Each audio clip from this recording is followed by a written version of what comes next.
only in this auditorium, but to various parts of Sarawak as well, not only in Kuching. I would like to start by sharing the following housekeeping rules. For our online participants, please scan the QR code on your screen.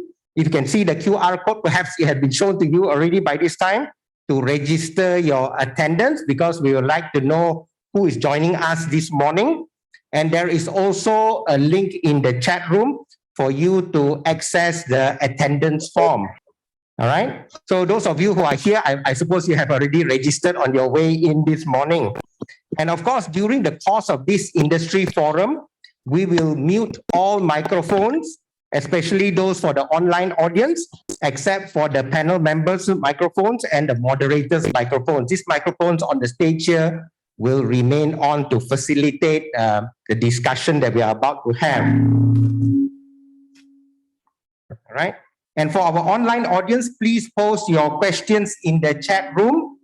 For those of you who are here this morning in person, you can see there's a microphone there.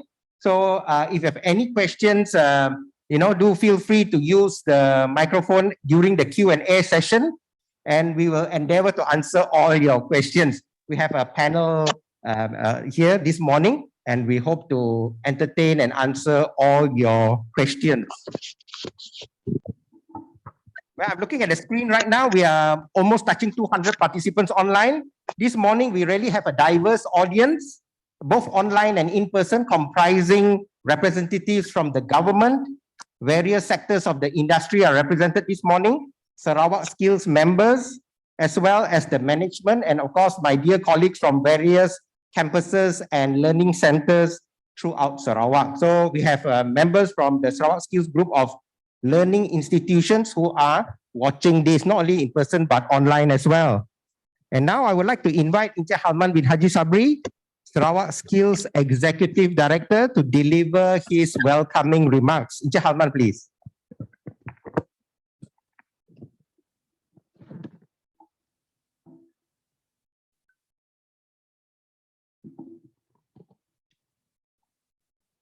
Thank you, Stanley. Assalamualaikum and very good morning to yang berbahagia, Dato' Abang Haji Helmi, di UBS Chairman. Yang berbahagia Dato' Sri Victor Hin, di Managing Director for STIL, Sri Berhad, and also our Chairman for Industry-Driven Consultative Committee. Yang berbahagia Profesor Dr. Sezali, the Head for Research and Graduate, Deputy Vice Chancellor, Research and Graduate Studies, ICAT University College. Dan juga yang berbahagia Saudara Abang Sulaiman daripada SME Bank, SME Bank Kuching. Tuan-tuan dan puan yang berada dalam dewan ini, and also to our online members that represent the industry members, our staff, our student, the government agencies, and also the parents. I'm sure the parents are also looking into our Facebook now. Welcome to Sarawak Skills, to all of the panel, and also to all the members of the floor, and also the online members. First of all, I would like to say that Sarawak Skill was formed. That was about 29 years ago, betul, 29 years ago. And it has been passionate about developing the workforce with the objective of providing skilled workforce to the industries in Sarawak. And now, if we notice that at large, it become a group of learning institution whereby we have few learning centers in Kuching, like AWISA. AWISA stands for Automotive and Welding Institute campus. It's not campus, learning center. And we have SETI, Sarawak Electrical Institute, which is nearby here, specialized in electrical program. And we have a few centers in Miri, representing the Sarawak Skill Miri, specialized in Tibet, and also ICATS Miri, which also in Miri. And of course, if we notice now that our ICATS college in Kuching have been upgraded into University College. That was in December 2020.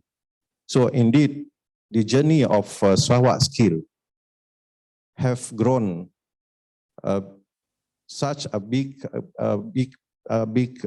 learning institution. And at one time, we can even reach a number of 5,000 students. So this is how we consider ourselves one of our homegrown institution that help the state of Sarawak to develop a skilled workforce. And as a matter of fact, we have under Sarawak Skill itself, we have more than 12 skill training programs. And under ICAT University College, we have more than 10 courses, diploma and degree program. And soon there will be a master's program and PhD program. So this is the journey that all the staff of Sarawak Skill passionate about developing our human course in Sarawak. So as for today, it is a bit different when we conduct this industry forum, because previously we have what we call here industry talk. We have few programs that we conduct, a number of programs that we conduct on monthly basis, or bi-monthly, not bi-monthly basis, on once in every 2 months. We invite the industry to talk via online. Now, as we are in the endemic phase, we are having a hybrid, what we call here is industry forum. So we are very delighted and we welcome the panel of today because they are very knowledgeable and experienced to talk about the development of SMEs and the way forward that we aspire that this can help the state of Sarawak. So enjoy the talk, and if you have any question later on, just post a question to us in the online, and probably those on the floor, you can even stand up and post the question to the panel members over here. So happy forum to all of us. Thank you very much.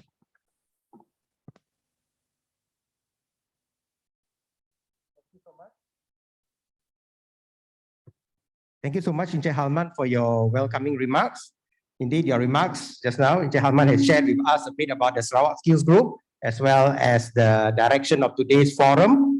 He has basically set the tone for today's industry forum. Indeed, we are looking forward to an exciting and fruitful session with everyone here this morning, whether you are here or joining us online. So by way of a background, I think we are aware that the past 2 years can best be described as a voyage to uncharted waters. The past 2 years, definitely because of the COVID-19 pandemic, has been very unfamiliar territory to everyone.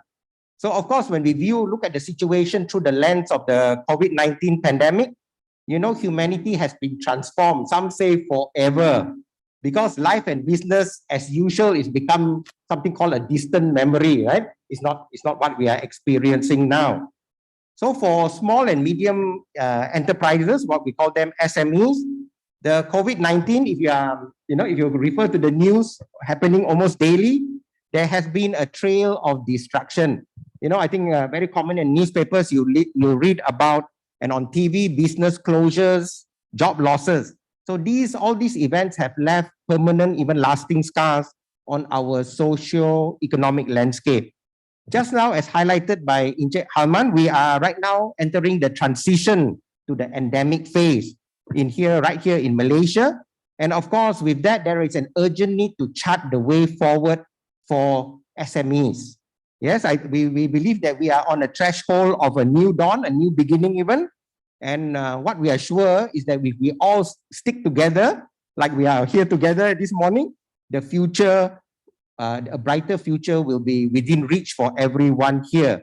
Hence the title of today's forum, 2022 and beyond. We are looking not only this year, but charting the way forward. And how do we support SMEs in areas like business transformation as well as sustainability? So it is very timely that we meet this morning and set the stage for our future plans and strategies for those, especially for those who are participating this morning from the various sectors of industry as well as the government. So on that happy note, I take great pleasure in introducing our distinguished panel members. Encik Halman already has basically introduced them, but maybe I'll share a little bit background if you allow me, a short background on each of our distinguished panel members.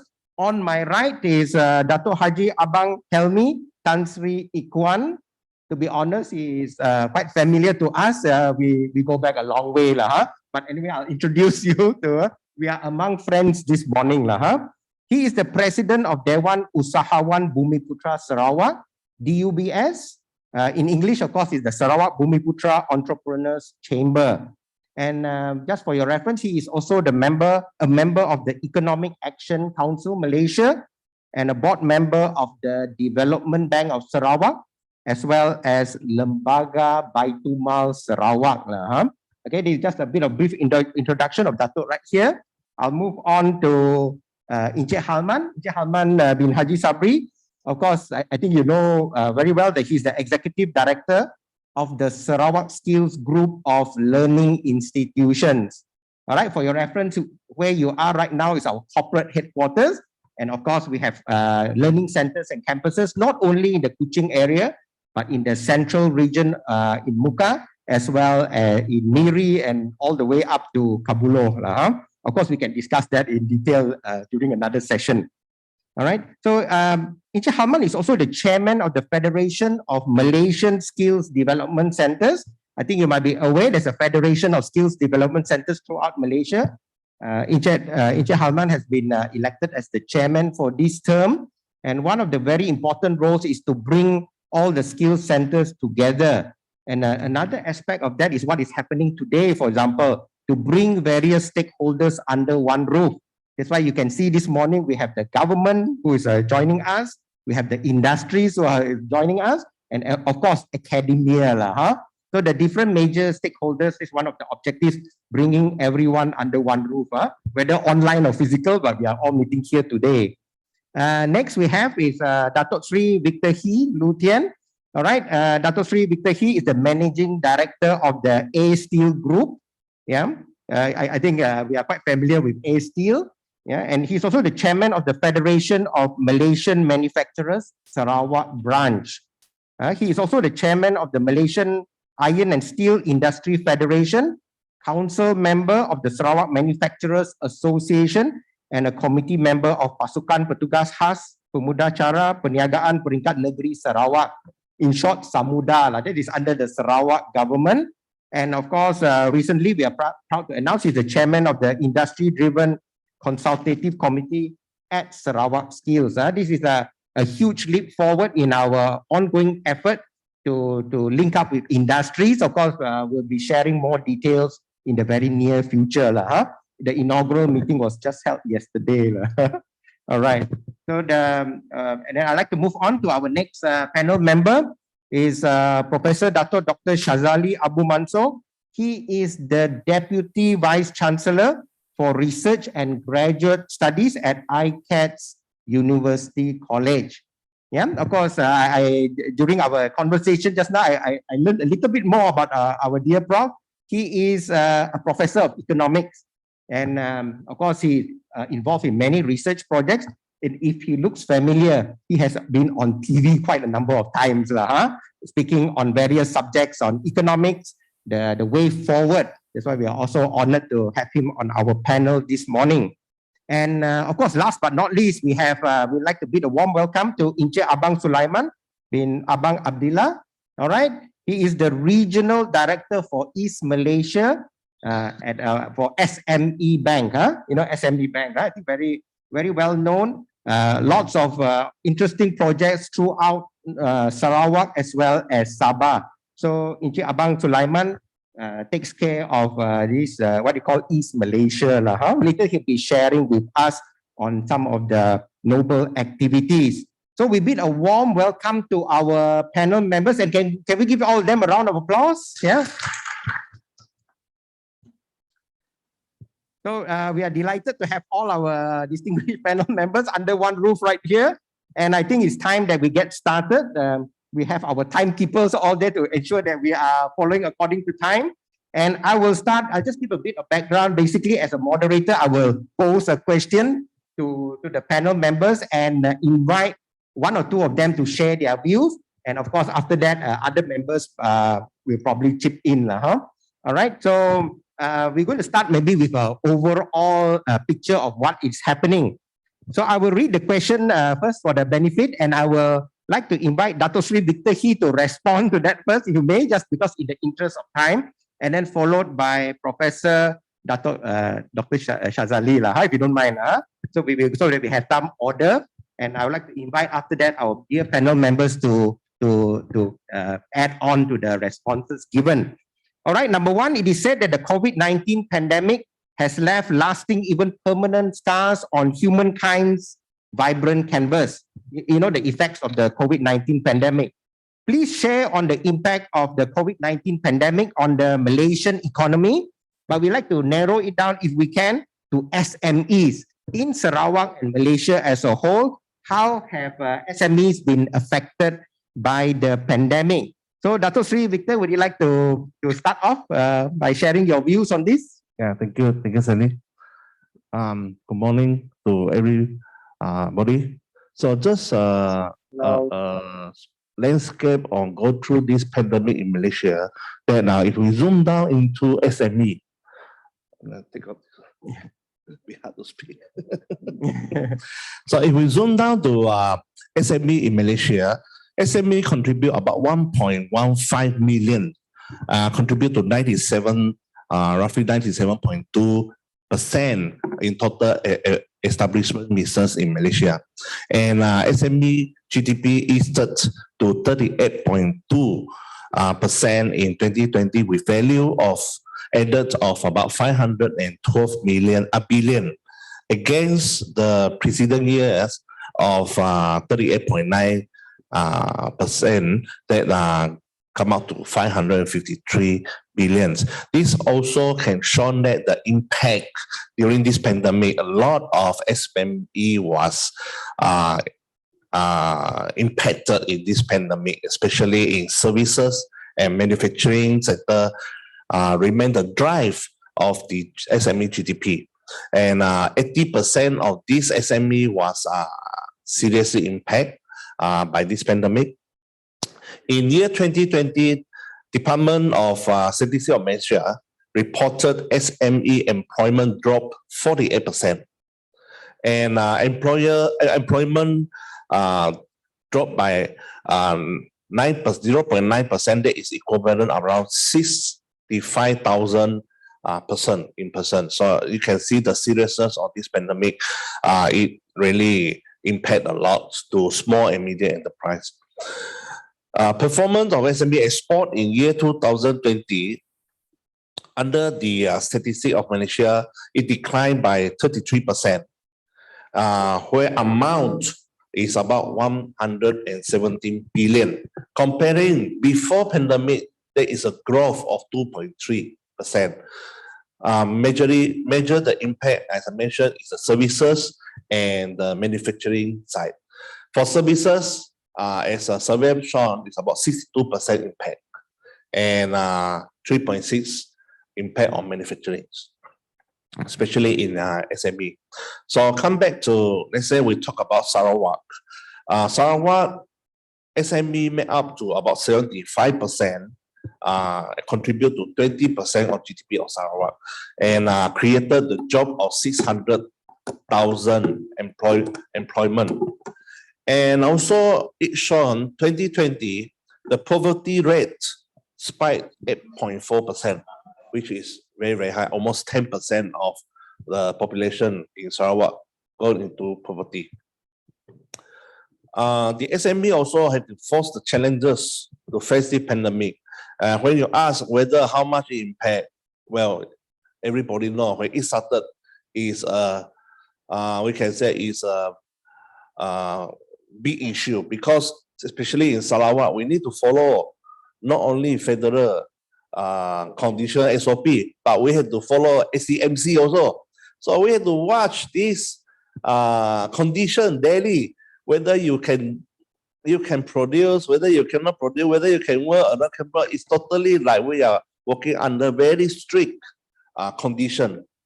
If you talk about war, we know that you stop everything. Then you can do whatever decision yourself. But under this pandemic, especially in Malaysia, a lot of condition apply. You cannot dismiss your employee, and you still have to pay them. But luckily, our government have put in some wages grant to most of the company to make them float up above. And SME is very fortunate. I can say that the government has given a lot of assistance to SME comparing to large company. Where a large company, your overhead is very big. And with this impact, they had to manage throughout their cash flow. They had to burn their cash flow to remain sustained. But as for SME, for the high impact, the serious impact in SME, the most I believe is the service sector as well as SMB. And this micro SME, for those serious impact, because they don't get assistance from the governments, because they don't employ these employee, so they do their own. So what they can do, their income is based on daily income. They are the people who are very seriously impacted. That's why our poverty have raised up to 8.4%.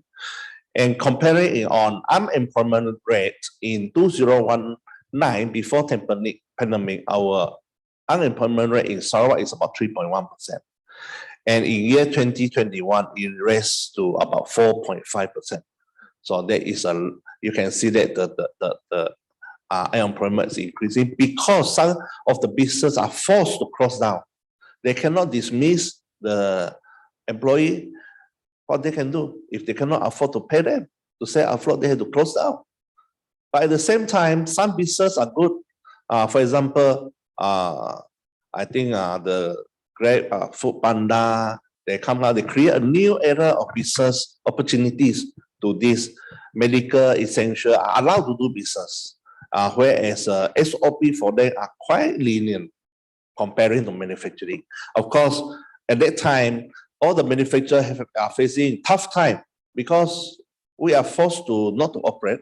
At the same time, the raw materials that your pre-order have been arriving, and you need to fork out extra cash flow to pay your supplier. At the same time, your production is not producing, and we will start out with all your finished product and all the raw material coming in. So at that time, a lot of hoo-ha happening in the market. People are trying secretly to do production, and these are a lot of watchdog. They be moving around, but luckily all these have come to as our Mr. Homan mentioned, is an endemic. Everything slowly come back to normal, but the damages have been done. Some of the business will never be continued as those seriously impact. But in new era that we a new situation that most of the business say if they want to stay afloat, some of them will go into business merging so that cut down the costs, create less competition in the market so that everybody can survive in their sector of section of their business. And of course,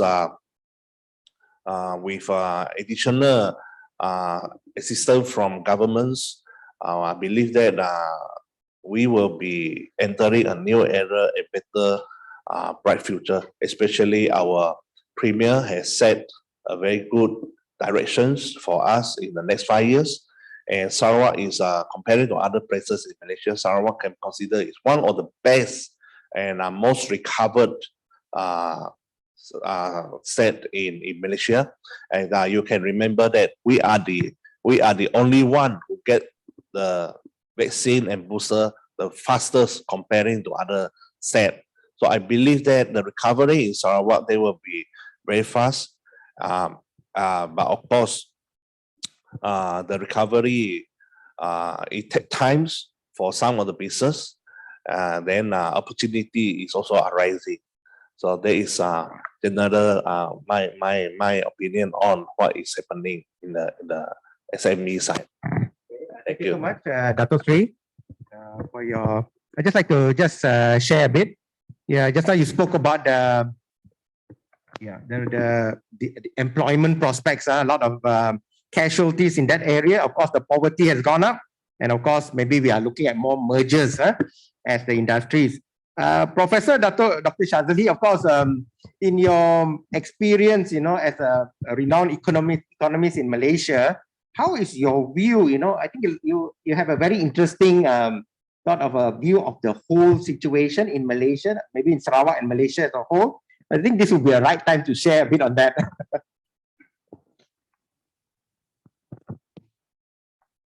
Thank you, Mr. Stanley. Assalamualaikum and very good morning. So we have heard from Dr. Sri, the SMB part. Maybe before that, I would like to highlight. I will pick up the point that he said that SMB export reduced 33%. So why so large, right? Why so large? So why so large? Because you might understand, Malaysia is a small open economy. It's a nation, a small open economy where 130%, okay, of the trade, external trade of the GDP means we one of the most open economy in the world. Small but open. You just imagine a small economy. What does a small open economy mean?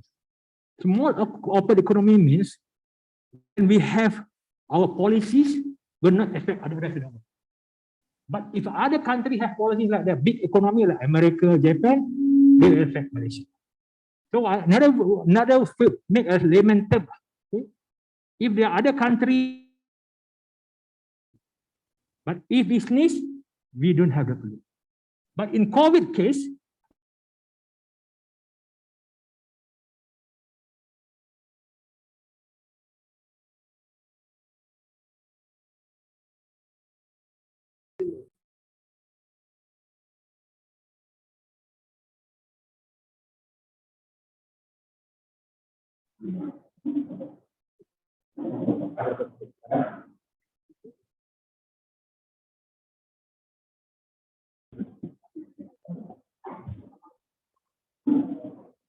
on my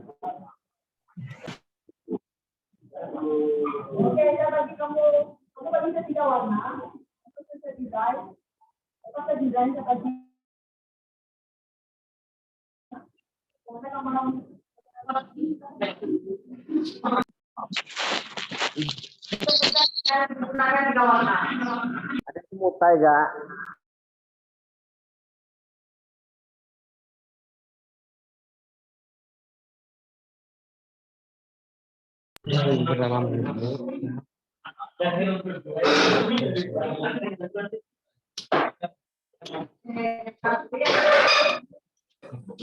In.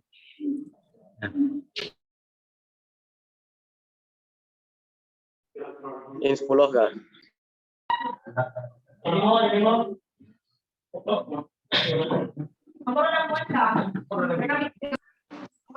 Ada in ya.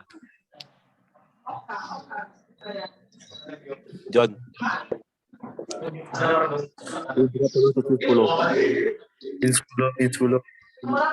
Dirasa. Lalu kita open.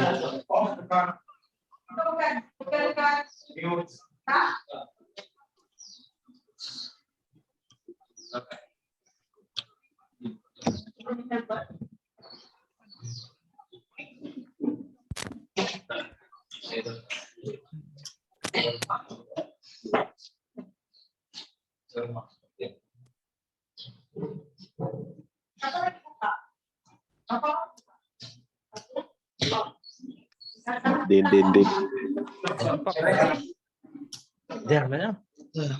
Halo. Halo. Ya, dengar.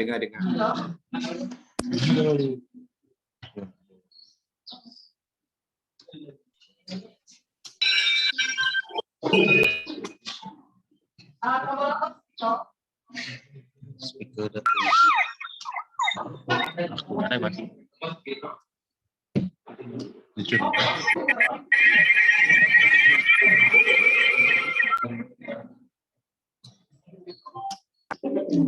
Balat ah. Based on that, dan kita bank cari pinjaman. Most of the financial. And one more thing is about the why Sarawak ni masih tinggi, I think so because of digital, right? Digital connectivity kurang.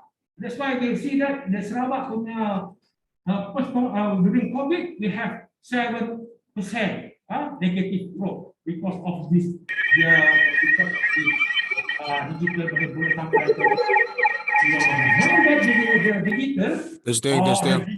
the digital punya if the business digitalized adoption will increase the efficiency of the company by 26%.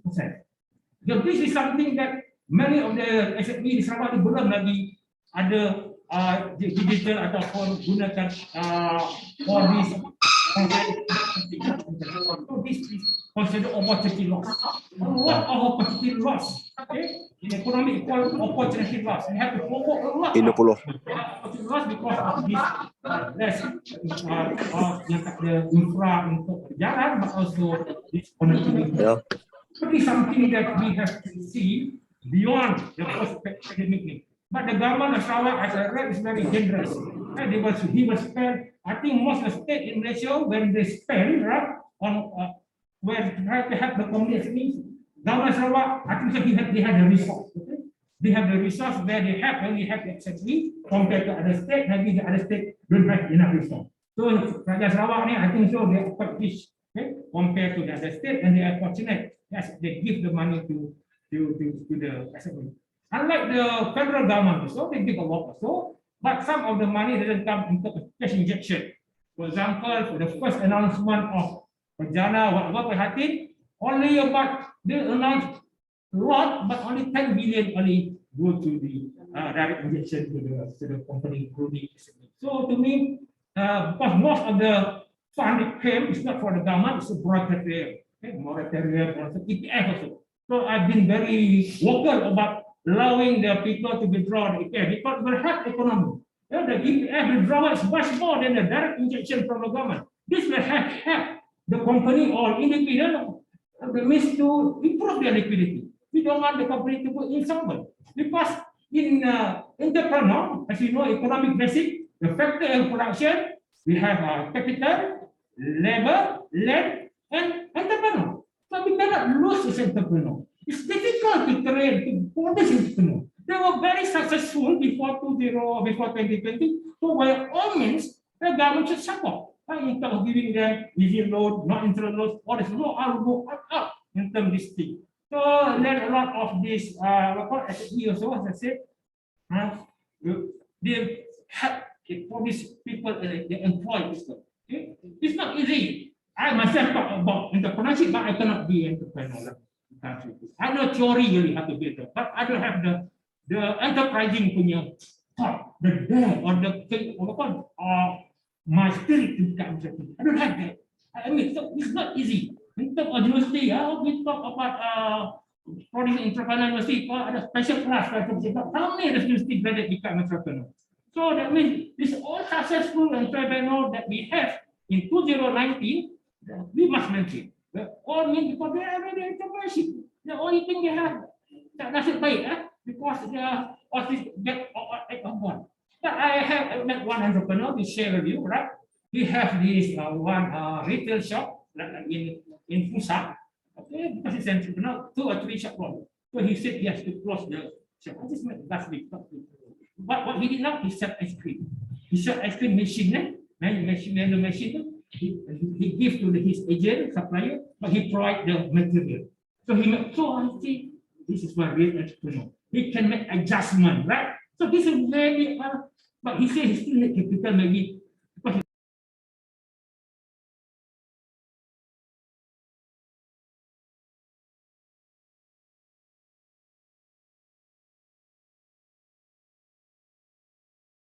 Entrepreneur, we don't want to use them. So this is because to me, if you go to the entrepreneur, it's a great loss to the economy.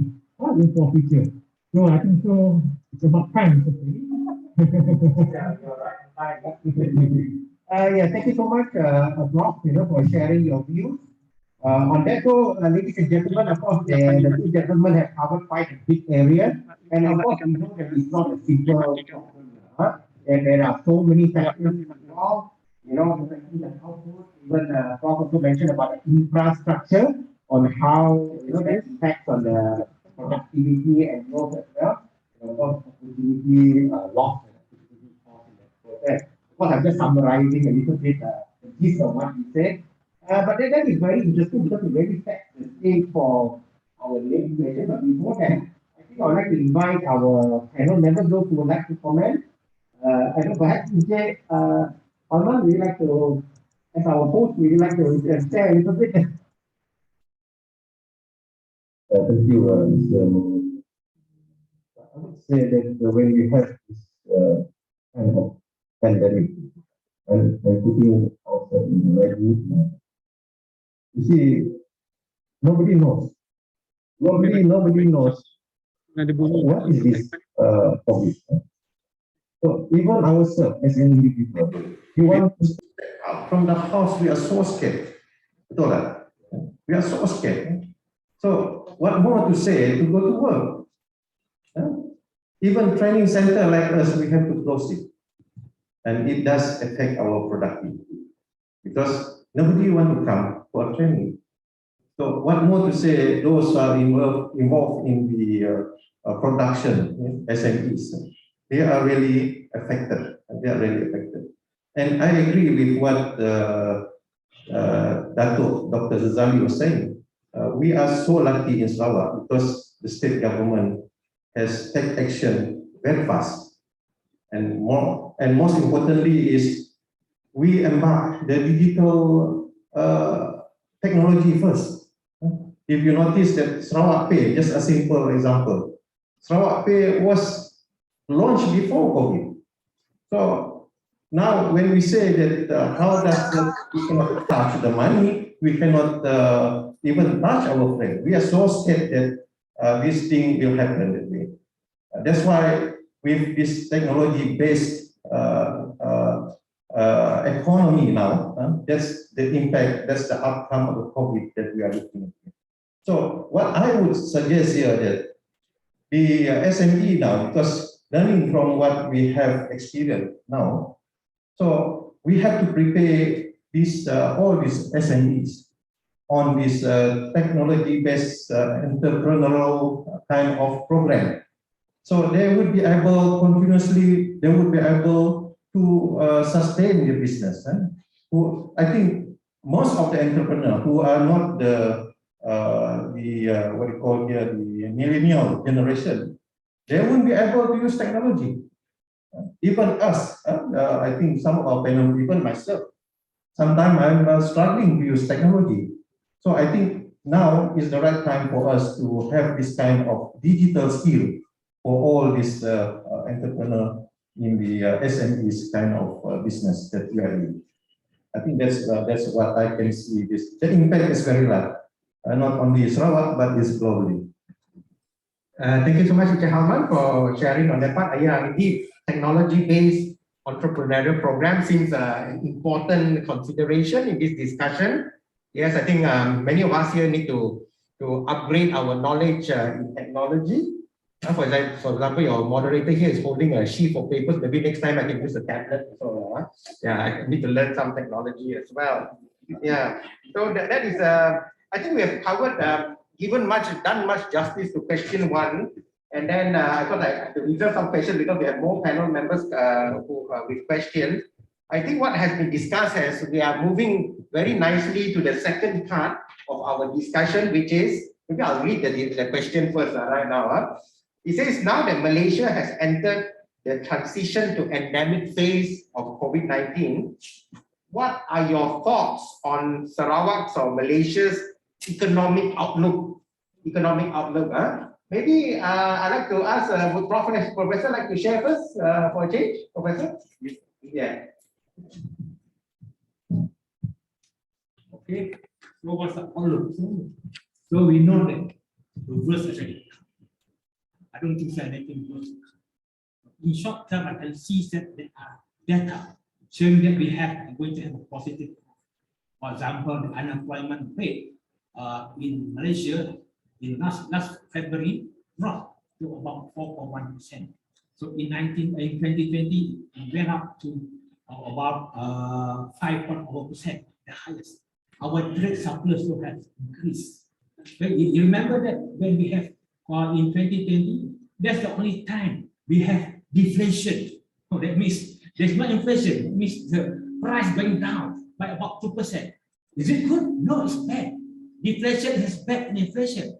Okay, during that time, deflation because there's more aggregate demand. People don't demand. The good, there's no sale. So that means the sentiment of the buyer was not there. So that's why there's deflation. Even though we know that the supply is disrupted, the price will go up, but because the sentiment of aggregate demand is much more, the degree is much more higher than the supply, that's why the price. But now you can see a normal inflation, like 2%. So that means that people are buying. So look at those data, right? If you see those data in terms of the trade surplus increase, all this kind of thing, and we have already about 3% economic growth or 5%, right? And Sarawak also about 5% last year, right? Also, I think so. I think in the short run, I don't see medium or long run because we don't know what happened. If COVID is the variable, we're going to have the positive. But there are a lot of variables. For example, now, as I said, there are small open economy. We have war in Ukraine and Russia. How does war will escalate? Right? That will determine, okay, whether we will really have a good growth or not. But if you only look at the COVID as a variable, we already, you can see that have open up the economy. You can see the pasar Ramadan, that's a good indicator. I always ask, to be frank, every day I ask people, habis tak makanan di luar hari ini? Habis tak? To me, that's indicator to me. That the buying sentiment, right? People want to spend. So to me, it's a marahan, people can become a proxy to other part of pasar Ramadan. I mean, the sentiment of people willing to spend. So I see that even though it's rainy day, even though it's raining, okay, but most of the food sold out. So to me, it's a good punya indicator. As I said that for this year, inshallah, okay, inshallah, even though there's a war, but there's a lagging, right? Lagging in the economy, it takes time for us to get to have this niche, right? To have this flu, right? So inshallah, in a short run, you can see that the opening of the sector, we have a positive growth. Okay, only that we should remember, not all sectors are affected equally. A lot of sectors, especially the tourism sector, the service sector, those where are the SMEs concentrated, right? And those are the sectors that suffer. Okay, so that's why even the Minister of Tourism Sarawak really push. Okay, they have this World Music Festival kind of thing, right? And their intention is to improve it. But those are the service sector which has been affected. This tourism, a lot of Malaysian food, hotel, accommodation, right? Money changer, right? Those are a lot of the connection, linkage saja. So we open up, and then if the tourists come back to Malaysia, I think so. Inshallah, we're going to have at least 4 to 5%. Okay, I can say that at least 4 to 5% growth. When Sarawak should be higher. Because normally bila kita dah jatuh ni, when we have very jatuh kuat, kita akan naik. It's normal. Kita jatuh, kita akan naik cepat. So it's normal. So, Sarawak jatuh lebih, dia akan they will go up higher than the Malaysian economy. So that's where normally the consequence. So we think so. Let's hope and pray the war doesn't affect. Okay, the war will stop or doesn't affect. So if not, we're going to have inflation. Okay, we have disruption again with our import for our goods. Okay, because most of the supply chain that's more open economy. So in other words, to say, personally I have a positive outlook, okay, in the short run for the Malaysian and even for the Sarawak economy, and of course for the SME. Okay, but even said that we have not reached the period for SME 2019. It takes 2 years more, right, for us to reach the 2019. I think Dr. Sri is no better because he's a person involved. I'm just a theoretical person. So that means that me to listen to the industry people. Oh, let me ask it. What I said soon, we have reached the 2019. It takes 2 or 3 more years to come back to the original level of 2019. Right. Thank you so much, Professor. Yeah, so it's very interesting, of course, that the recovery definitely will take time. And of course, I think the whole world is watching what is happening in Ukraine and surrounding areas. You know, the build up of troops sometimes, you know, it already affects the market, yeah, just by seeing like a 40-mile, you know, convoy there, you know, it will affect the sentiment of the people in the market. Yeah, but you know, we by looking at this, you're right, Prof. We have 2 sides of every coin. You know, we shared just now on the research areas. So let's ask from the industry now. Dr. Sri Victor, what are your views? You know, on your thoughts on Sarawak as well as Malaysia's economic outlook from your point of view? Yeah, I agree with Professor Dong on what we explained.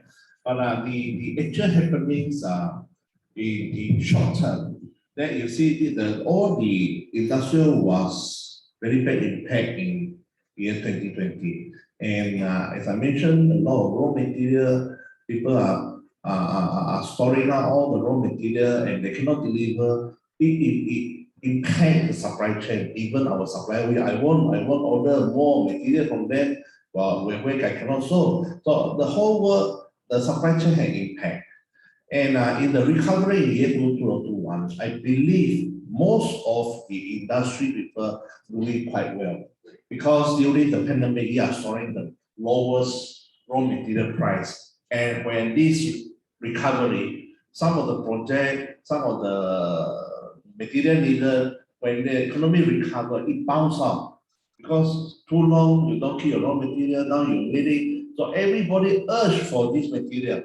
Now during 2021, the survey showed most of the large industry and some of the media industry are doing very well in their business, where they can do much better in 2019. But this is a short-term measure.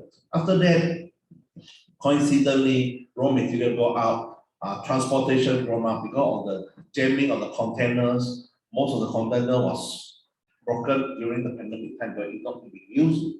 And also jam out in some of the with this overwhelming of raw material, it jam out in lots of ports. And some countries are still practice cross these restricted or working hours. That's why the whole supply chain have been impacted. So during 2021, industry I mentioned doing very well.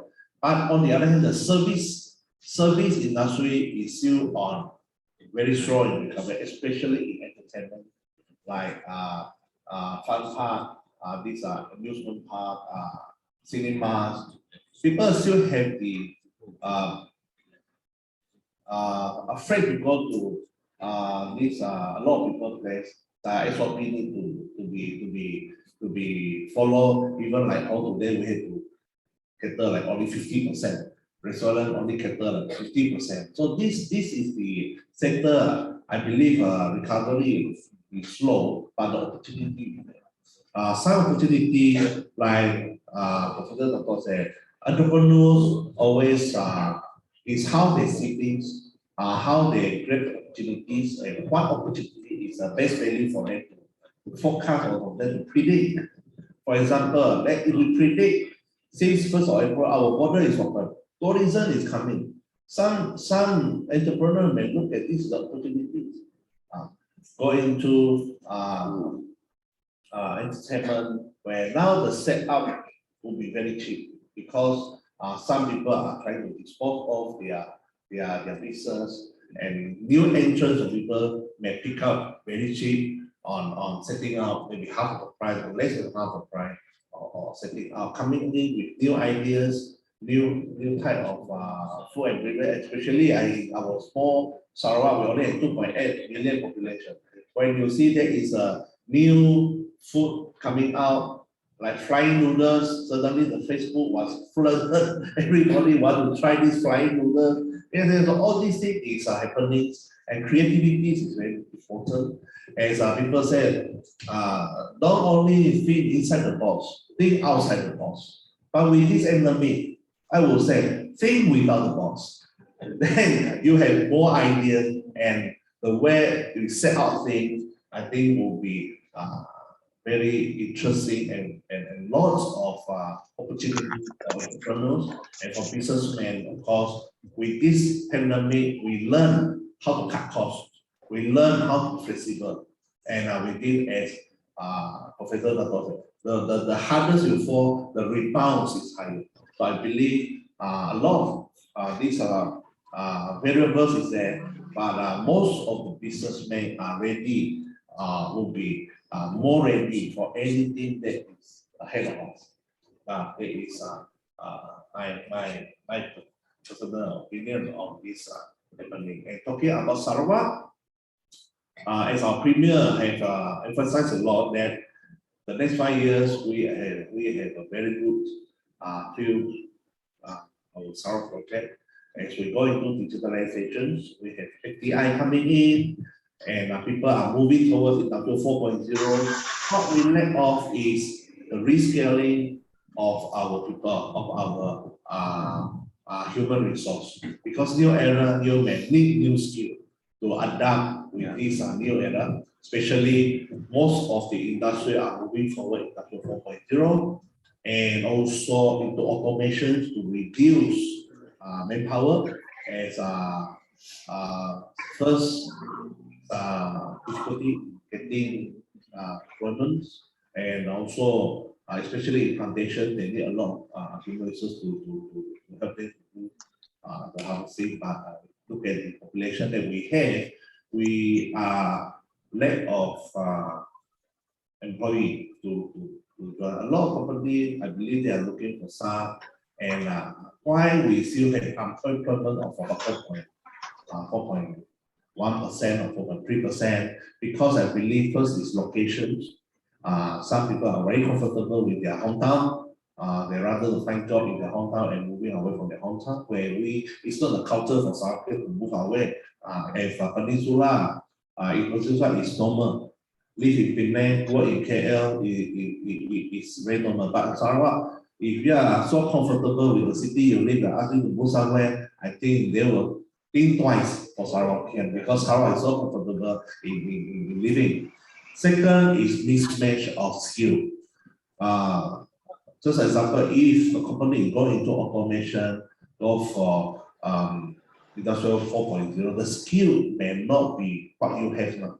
That is why training is very important for our new era. Actually, we are moving into digitalization. The whole world is moving into digitalizations, and as well as for Sarawak, our premier have said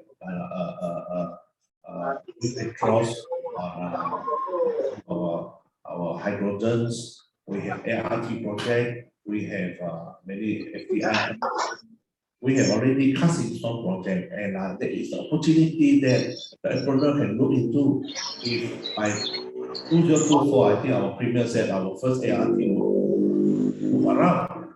So look at what else we can do with that. Yeah, there is a new opportunity you can look at. What can you do with ART?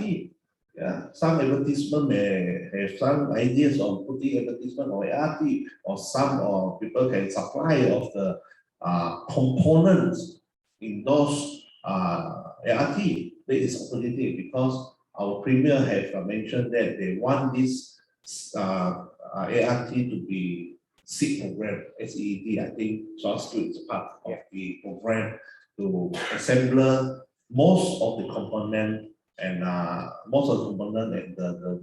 whole thing in Sarawak.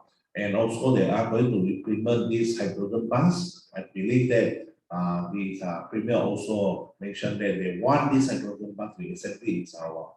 And there is a lot of, I think hundreds of thousands of components that are available in this ART or hydrogen bus. There is an opportunity whether we can set up to produce components instead of bringing in from other spreaders. And I believe our state government will encourage a lot that for new entrepreneurs to go into setting up and supply this product locally, because our government always said supports our product, supports our industry. If we have the product, I believe our government will support our local products. And all industry in Sarawak, as mentioned by our Premier, they will support whatever product they produce in Sarawak. So there is a great opportunity. I think Sarawak is the best state that now in comparing to other parts of Malaysia, we have the best missions in business where few last month, I think our state was visited by NCCIM, the 5 Acres Association from federal side. They are so envy what we have in Sarawak, and they are so eager to come to Sarawak. But definitely our Sarawak industry, we would like to emphasize that if our Sarawak can do it, we remain our Sarawak. Yeah, thank you. Yeah, thank you so much, Dr. Sri, Victor. Yes, of course, he spoke, I think gave us quite a detailed picture of the supply chain, the effects that because of COVID. And of course, it takes everyone, not the government, industries, academia, all working as one. Just like he highlighted also that, there's a need for reskilling in the workforce, because a lot of changes has happened over the past few years. I can see that some questions are trickling in, but I will leave that towards the Q&A session. All right. So we have heard from 2 of our panel speakers here. Would there be any comments from other members of the panel like to add on maybe your views on this? Any like to share on what we have covered so far on the economic outlook? All right, we have Dr. Haji here. Thank you, Mr. Chairman. I want to just add a little with regard to COVID-19 impact on micro business, especially those in the micro and the small. We have SMEs. Actually, this consists of the small, medium, and also micro enterprises. Those informal kind of business, mana sidak terjual, gerai-gerai, these are micro, and they are very badly affected. And the small businesses are also badly affected. In fact, we can see around town some of the shops, some of the restaurants that used to be there are no longer there. And there are also a lot of other businesses which you don't normally see, but they were there maybe on the first floor or second floor of the shop houses that you cannot see. But many of them do not, many that I know do not operate anymore because of very difficult situation. For instance, those in the travel service industry, you imagine there was no business at all. There was no income for the last 2 years. And this is really very severe, never experienced before. But don't give up hope, especially young people. I want to focus a lot on opportunities and experiences that we have gone through are the worst in the last 100 years maybe. And you may not see that anymore for a long time, maybe until the next 100 years. So in the meantime, there will be a lot of opportunities that young people especially should focus on. They should know and then how they can participate in the economy. I will dwell on this theme afterward. Thank you very much. Thank you so much, Dato', for your views on this matter. Yes, a lot of people have been badly affected with no income. Some industries, businesses, they didn't even have hardly any income over the past 2 years. Of course, later there'll be a section on that for us to discuss in detail. So, ladies and gentlemen, we have covered sort of a broad overview. Just now I learned something new in economics during my short conversation with Professor here. We covered the macro part, right? Now, perhaps we are going to narrow down a little bit. So, on that note, this question actually is for Encik Abang Sulaiman. Yeah, bin Abang Abdullah, who is the regional director. This one I highlighted for SME Bank, East Malaysia. Okay, basically, just now we have discussed that the governments of countries are opening up their economies around the world. Very happy news, of course, the doors are welcome, opening up.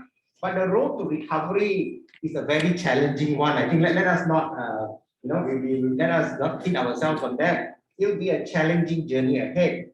So for SMEs, I think we are coming to the heart of the matter right now. For SMEs, what forms of assistance or support do we have available for them? For example, we have financial assistance, there could be non-financial assistance to support the SMEs.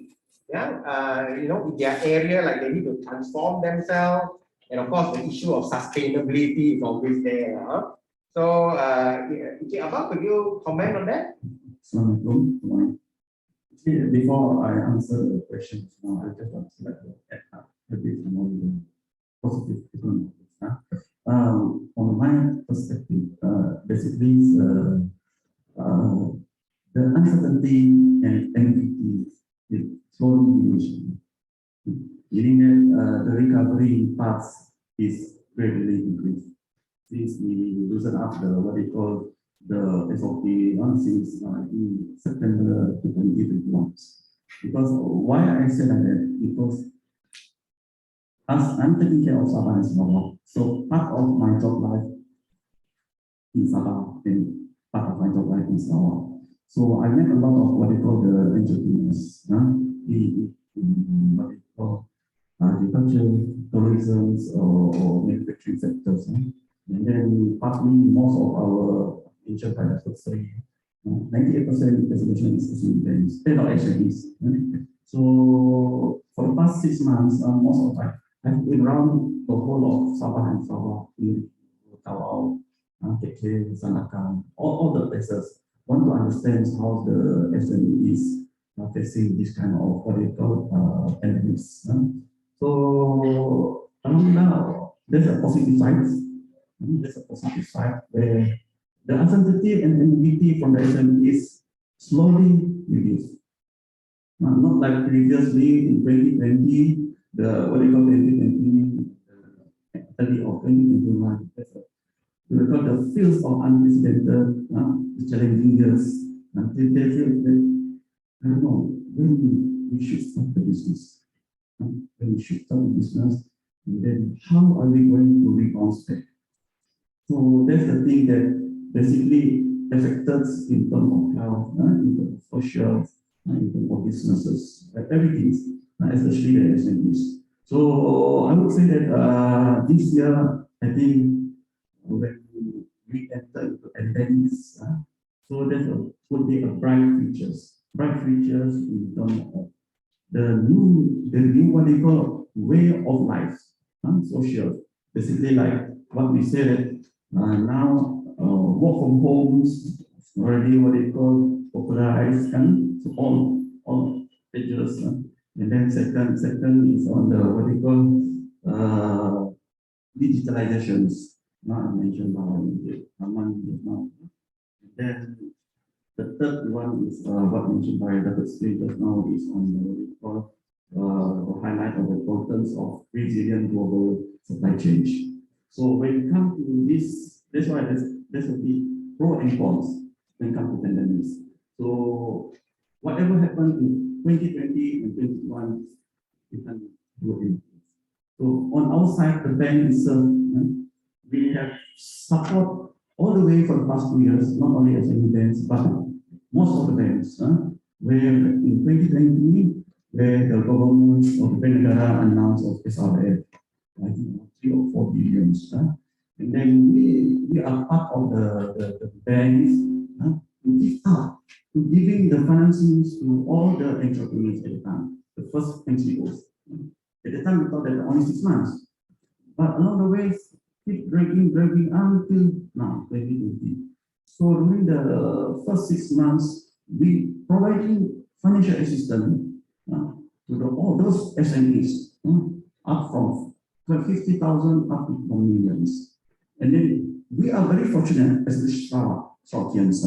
The only government provide what they call subsidy to SMEs. Meaning that at that time, when we giving the financing, we are rate of 3.5% a year. State subsidized the profit for 3.5 years out of 5 years financial periods. The only state among all 14, 15 states, the only states. So we are the one who, what they call, have a privilege to support this, what they call SMEs.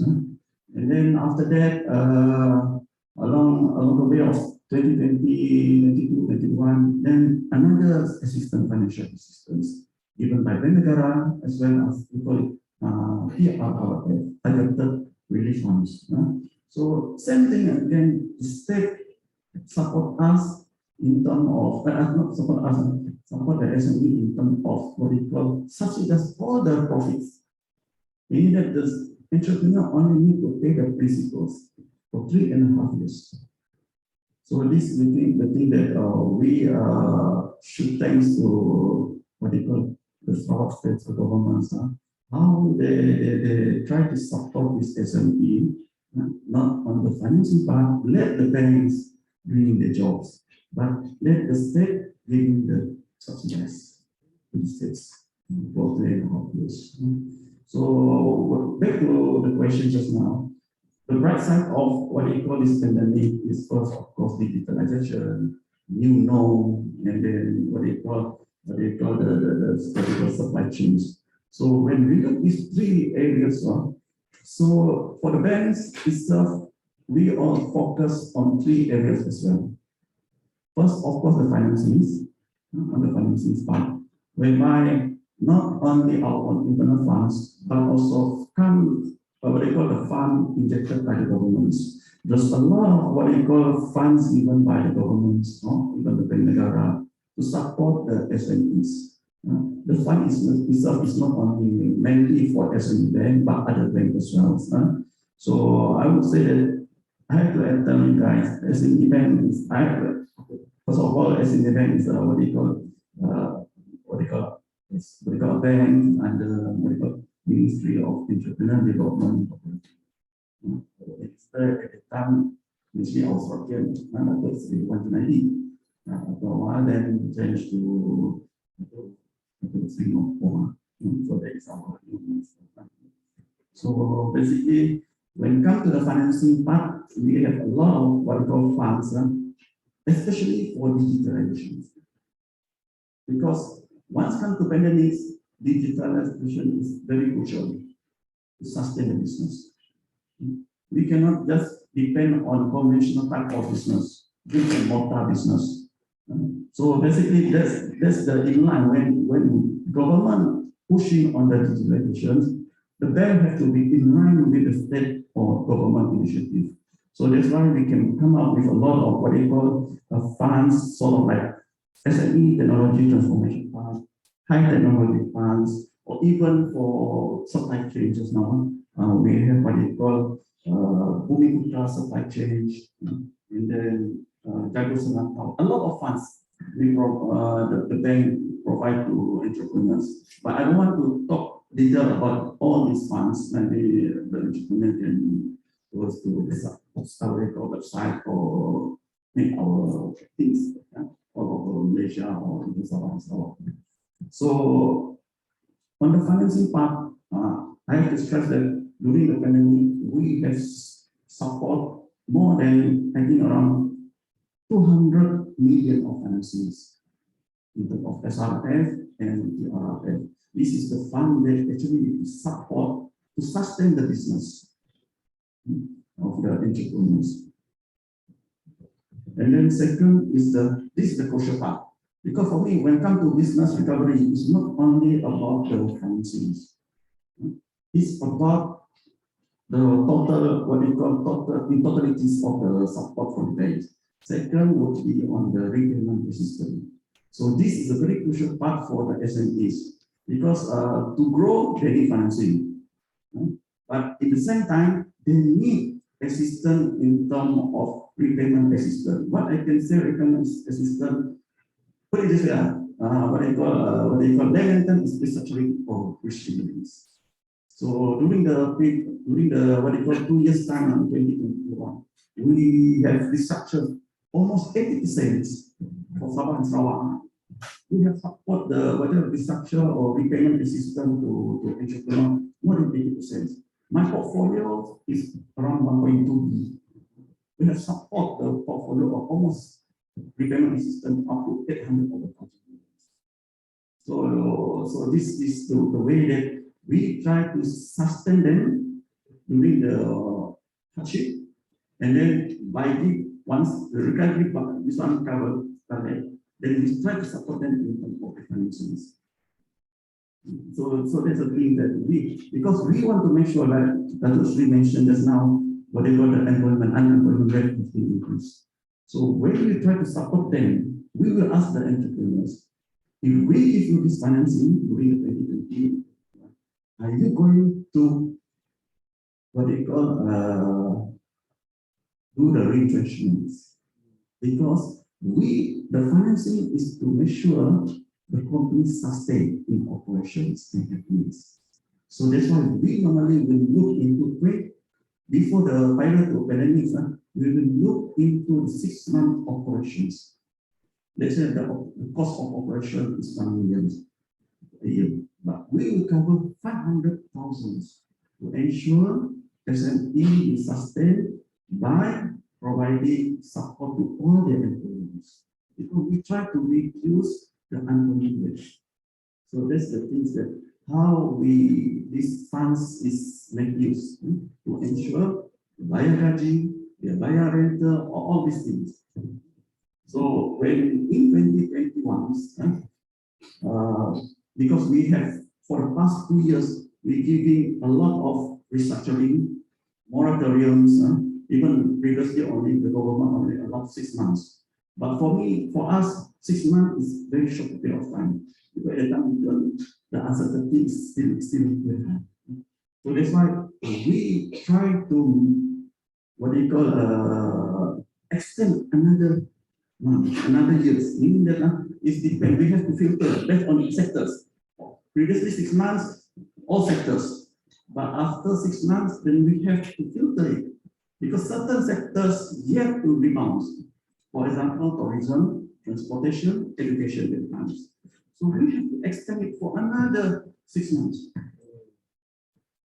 We thought that early of 2021, the economy turned back.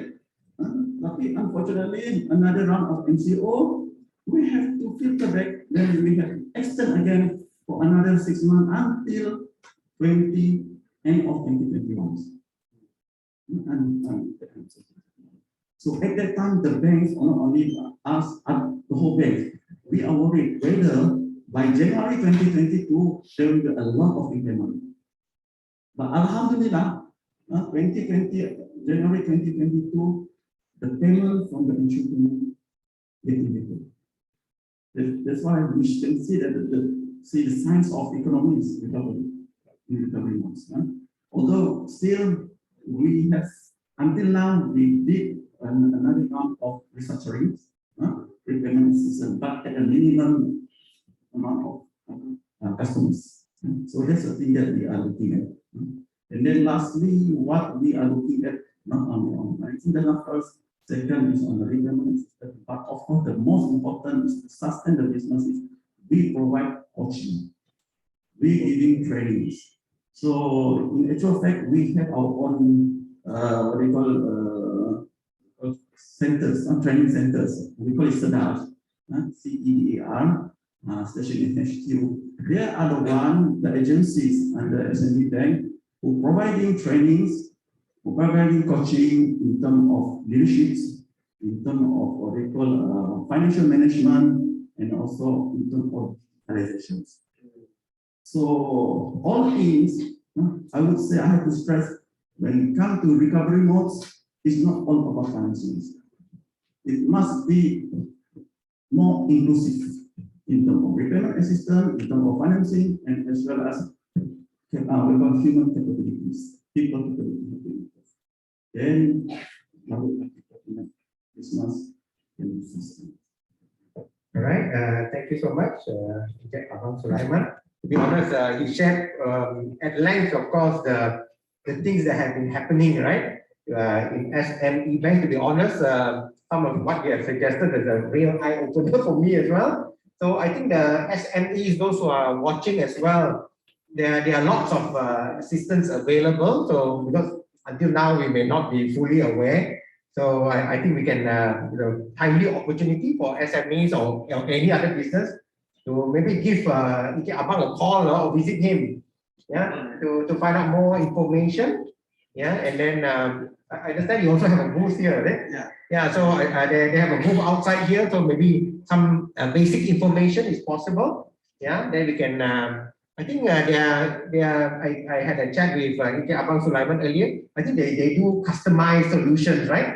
For the industry. I think, but for any other comments, we will maybe give it towards the end of this session, because in the interest of time, I think we will proceed on. And the SME Bank, of course, their people are also around to offer advice, and we'll be happy to share Abang's contact number or his people's contact number with anyone who is interested. All right. So thank you very much for your sharing on that part. And I'd like to move on right now to we have here with us Dato' Haji Abang Tami, a well-known member of our business community of many years. Actually, I remember even reading about him in the news, for over the years, the business side of things. So, but I'd like to focus the discussion this morning, if I may, Dato', on DUBS, okay? Dewan Usahawan Bumi Putra Sarawak. As we know, DUBS has been instrumental in Sarawak over the years in its role as a strategic partner to many businesses. I think that is very clear. But just now we highlighted, I think, by the panel speakers that as high as 97%, 98% of businesses are SMEs. So we would be grateful if Dato' could share this morning on your role as the president of UBS, preparing the current and future generations. Because we can see a trend here, not everybody goes and looks for a job, in a company immediately upon graduation. There are many of them who want to start their own business. And I understand that Dato' has a passion for grooming the next generation of leaders in the world of business. So Dato' will be happy to hear from you. Your sharing in this matter. Thank you so much.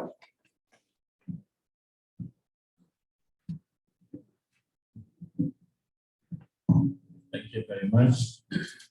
Assalamualaikum warahmatullahi wabarakatuh. Selamat pagi, tuan-tuan dan puan-puan yang saya hormati sekalian.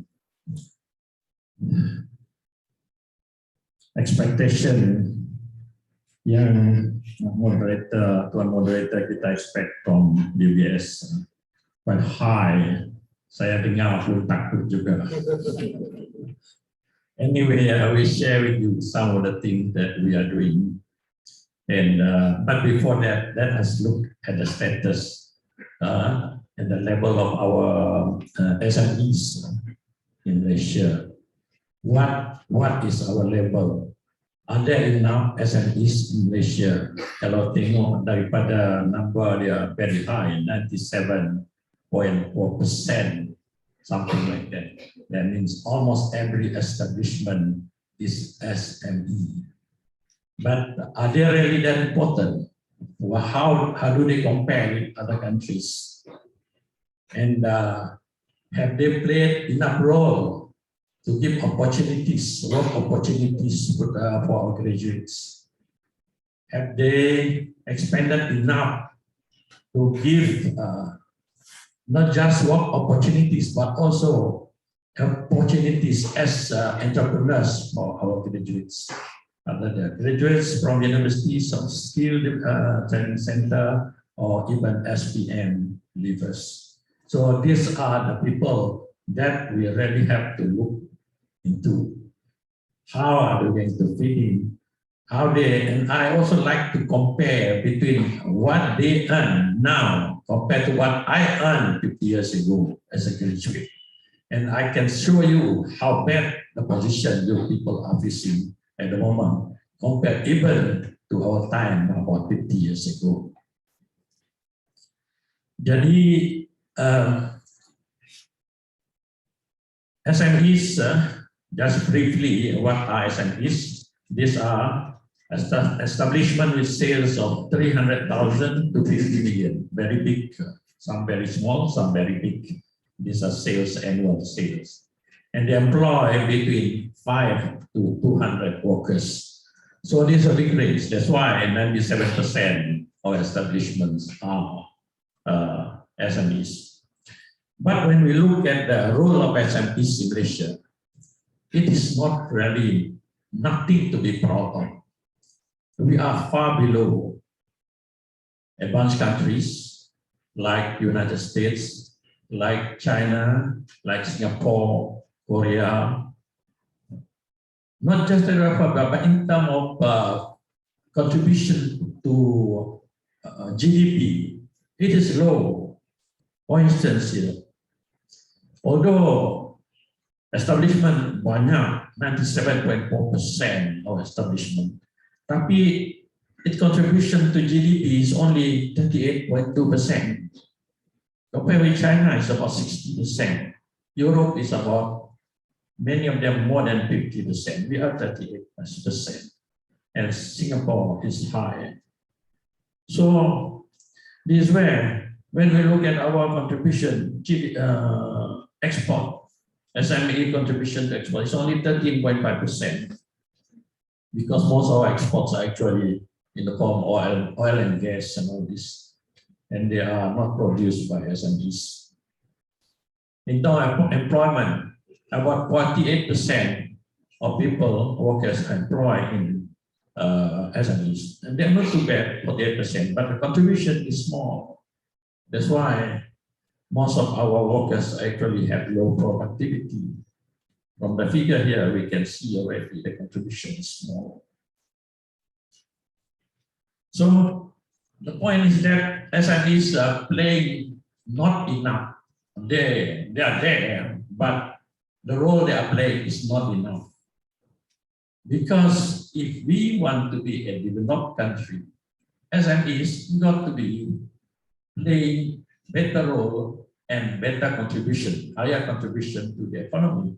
As it is at the moment, it is difficult to say whether we can achieve developed country status in the next 5 or 10 years. If we are lucky, maybe. But even then, it is just playing with the figures of about 5 to about 15,000 US dollars per capita.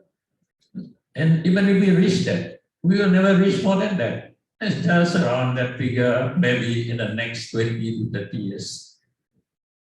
Unless SMEs grows, because that is where the economy is, how important it is, things are moving around very fast, generating things, new income, new product, are all by SMEs. Otherwise, we are just like we are, produce commodities, but these are not produced by SMEs because these are produced by bigger companies. And bigger companies also, when they come here, if they are owned by Malaysian, okay, they remain. But if they are not owned by Malaysian, after they are successful, things change, they disappear, they go elsewhere. And that's why many factories close down, not in Sarawak, maybe a few, but many in Penang, in Selangor, and all this. So when we look at this, things got to change. This is where kata criticize government, like kita orang kata kita to opposition, but things are like that. The state government is doing very well, but federal government is not doing well. Actually, it is not doing well at all. You all know what happened. Things like corruption is very high. Corruption. This is all that you know, but there are a lot of other things that people don't realize. Things like productivity, generation of income, promotion of SME. All this can be done by the federal government. They have to be more conscious about this, how to support them, how to create legislation so that SMEs can prosper. Otherwise, life will be very difficult for young people. I pity you people. When I was young, just now mentioned, my salary was 750 ringgit. That was 50 years ago. Mana kita orang nak keluar dari dapat 1,500 apa? Ganilah, that is the minimum. That is just about half of what I earned 50 years ago. With that 750 ringgit per month, I can drive a nice car. I had a nice house. Of course, at the time, I also had a nice young wife also lah.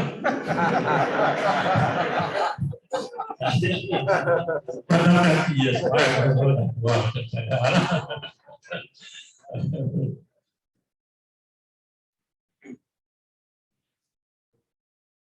So this is the thing. Things got to change. I happen to be in the. I'm also very vocal, not only in front of you, but also in front of the I'm vocal because I'm one of those very rare opportunity to be sitting in the Economic Action Council of Malaysia. This council is very higher, the top level council that advises the federal government and before it goes to the cabinet decision. And I have that opportunity to talk like what I talk to you because out of concern for young people. But many people are curious what to do. There are a lot of things that have been done in the country. When people have education, not everybody is educated. And there are a lot of universities every year, so many graduates, not only first degree graduates, but also master's degree and PhD. There's so many.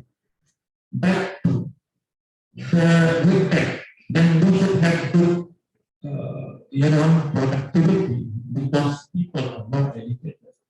But why is it not happening?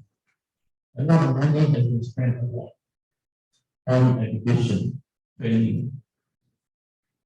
You can't take a fall of the educationers, you can't take a fall of the training institution. They have been doing the job. They have done a lot of work, training students and all. But then it does add up. Then what can happen? The training is less because of that.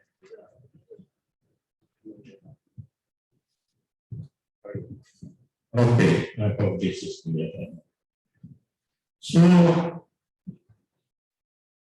the problem that I can understand on here is one in the failure of the federal government to create a vibrant environment of ecosystem is to grow. And I also mentioned here, I write down the lack of funding opportunities for young graduates to start and grow businesses. Legislations, rules, and regulation are too restrictive, giving rise to government red tapes in dealing with business sectors. There should be better interaction between training institutions and businesses to reduce mismatch between business needs and skills of the group. This will also increase opportunities for employers to assess potential workers from our regions. These are the things we have to look into. Failure, failure, but it has to be addressed as a representative from Sarawak and UBS. Possibly some of UBS is presented at the federal government. And have opportunities to make noise, to advise them. After they will listen, it's a question of telling them this is necessary. If we don't do that, we will never get to the level of the developed countries status. Jadi, rules and regulation. It's important that rules and regulation what to support the business, not to reduce, not to create red tapes against business. But what happened now, there are a lot of rules and regulations actually impediment to the success of business, especially the SMEs. So a lot of these rules got to be changed or got to do away with, and instead there should be rules and regulations, including system of taxation that favor certain kind of sectors that can help to build up the SMEs. For instance, financing sector. When we come to talk about financing sector, kita punya financing sector di Malaysia is actually, mun kata saya nak condemn, nak buat, it's quite primitive. Because I am in business, I have a lot of members, we have a lot of problem nak start business. Macam kita orang kan, nak buat business. Orang muda, ni ada duit, ni ada rumah, ni ada tanah, nak dijaga. Tapi the first thing, bila nak mula bisnes, bank minta ya dijaga. Sini boleh duit, then very difficult for them. Ni ada apa nak dijaga. So very difficult for them to start business. Masih baik ada government giving soft loan. They give soft loans like 50,000 loan, 250,000 loan. That's for startups. But the thing is this kind of loans are good for if given by the government, but then it should be also given by the private sector. One thing about private sector is that they are more motivated to give to the correct people. But government, usually they are more motivated to give to people people who are maybe politically or on racial basis. But that is a problem. A lot of money may go to the wrong people, and then the business then go up, and they cannot pay the government. But if it's financing, the private sector also play important role in financing. Then the private sector make sure that the money is well spent. They will support people who are really capable, who have the real potential to grow in business. Not only at the startup level, but also to follow up once these people who have startup, berarti orang yang mula doing business, once they are successful, then good venture capital, for instance, they can follow up and help, not only giving money, but also giving mentoring facilities. They can be mentors to the business, and they can even push the business, make sure the business is successful. This is the kind of financial ecosystem that is available in successful countries, in particular in US, Silicon Valley, in China, Shenzhen, in Singapore, in Korea. And these are the kind of things that are happening. What we have, we are still at very low stage, and we will look at private capital provision in terms of joint venture. It is actually venture capital. We are something like Indonesia. That means per capita is something like that. maybe government play a role that our figure is higher a little bit because of a lot of venture capital actually government fund. But then Indonesia is different. Indonesia is a very attractive country. It has a very big population. It has a low corruption. It used to be corrupted, but now it's the other way around. Malaysia has replaced Indonesia as the most corrupted. And then the workers, you know, orang Indo kerja kuat, bukan macam Malaysia. I'm running a business, property development. I have been in property development for a long time. Sometimes I go to the site, I can see compare. Waktu PKP itu, nih orang Indo siapa kena tangkap kata okay. You know, my contractor, and there's a lot of problem. They have to use local. But when I look at the local, nya sekali datang, mula datang, mesti datang. Then the contractor can do much against them. And then punya kerja pun menyantainya relax. Pukul 4, pukul 3, relax, sambung lagi, lepasnya relax lagi. That's why for foreign investors, when they look at Indonesia, it is a very attractive country.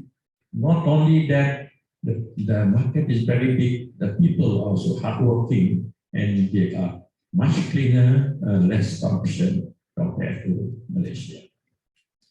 Maybe where that is very good.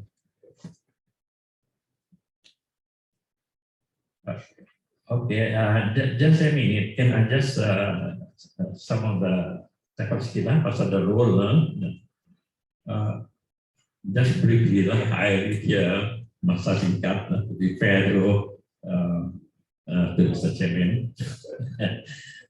The roles of UBS, especially in the promoting these SMEs.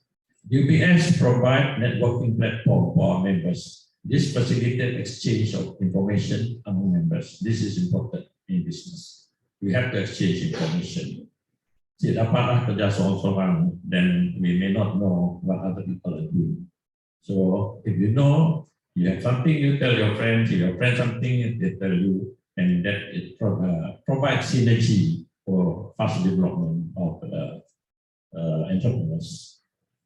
The UBS is the most popular platform among government agencies and banks to engage for purposes of promoting the tender, technical and financial assistance program or by private business to look for business partners. You see, because UBS has a big base, we have more than 3,000 members all over Sarawak, and almost all of them are in business. That's why we often consulted when it comes to business development and policies. UBS sits on your government committees, other than the top committees, there are a lot of other state government committees, and usually we are the first one to be part of it. And then there are a lot of other things.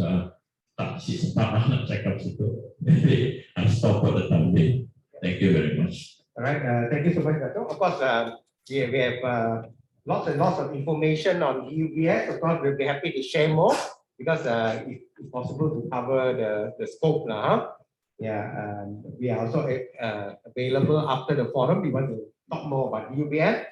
I need to move on, because let's move on to now. We are in the section more on comments. Just maybe very brief comments, if we can. I just like to ask Dr. Sri just to share a short comment on since last year, the Sarawak government has launched the Sarawak Post-COVID-19 Development Strategy 2030.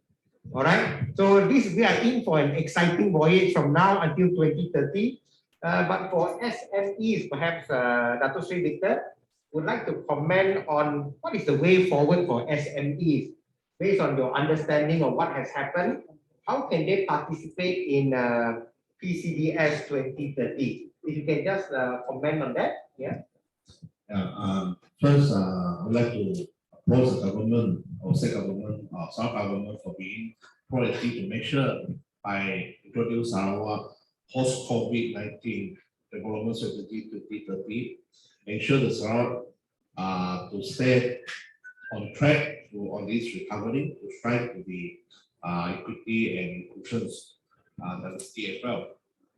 According to our opinion, then the introduction actually the economy they are planned, they go upstream at the same time go downstream, cater all sectors that give a large opportunity for all the SMEs, most of the SMEs, I believe all the SMEs, as well as industry as well. These are on more on digitalizations. I think this is one of the everybody are talking about it, and we are moving towards these digitalizations as our syntax is one of the setup that heading towards this digitalization as well. But the under digitalization there is a difference of aspect in terms of SME and also because digitalization can go very wide. So for SME that the aspect that we need to look at is human aspect that, as I mentioned, we need to prepare ourselves for the coming, especially the 5G, where things will totally change compared to 4G, because the speed of the data is very fast, I think 100 times faster than 4G. A lot of things can be done digital way. Or, for example, look at China, the mining operating vehicles.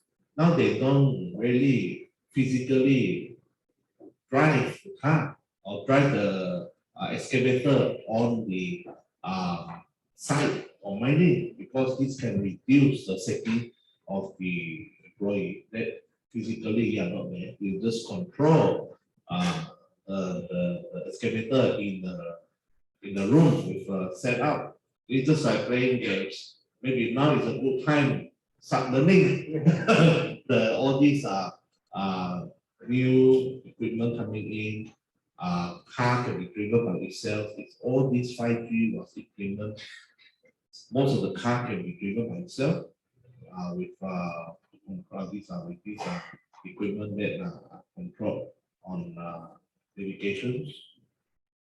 We need to adapt, and of course, to adapt this new era, we need skilled people to do it, because we still need people to control this effort, and we still need people with skill to manage to operate this equipment. So trainings on human capital investment is very important, whereas SME is very weak in this area, which we look at most of the companies that sending their staff to go for upskilling is still very weak in SME level, because they will feel that why I need to spend money on my employee where these business I know best.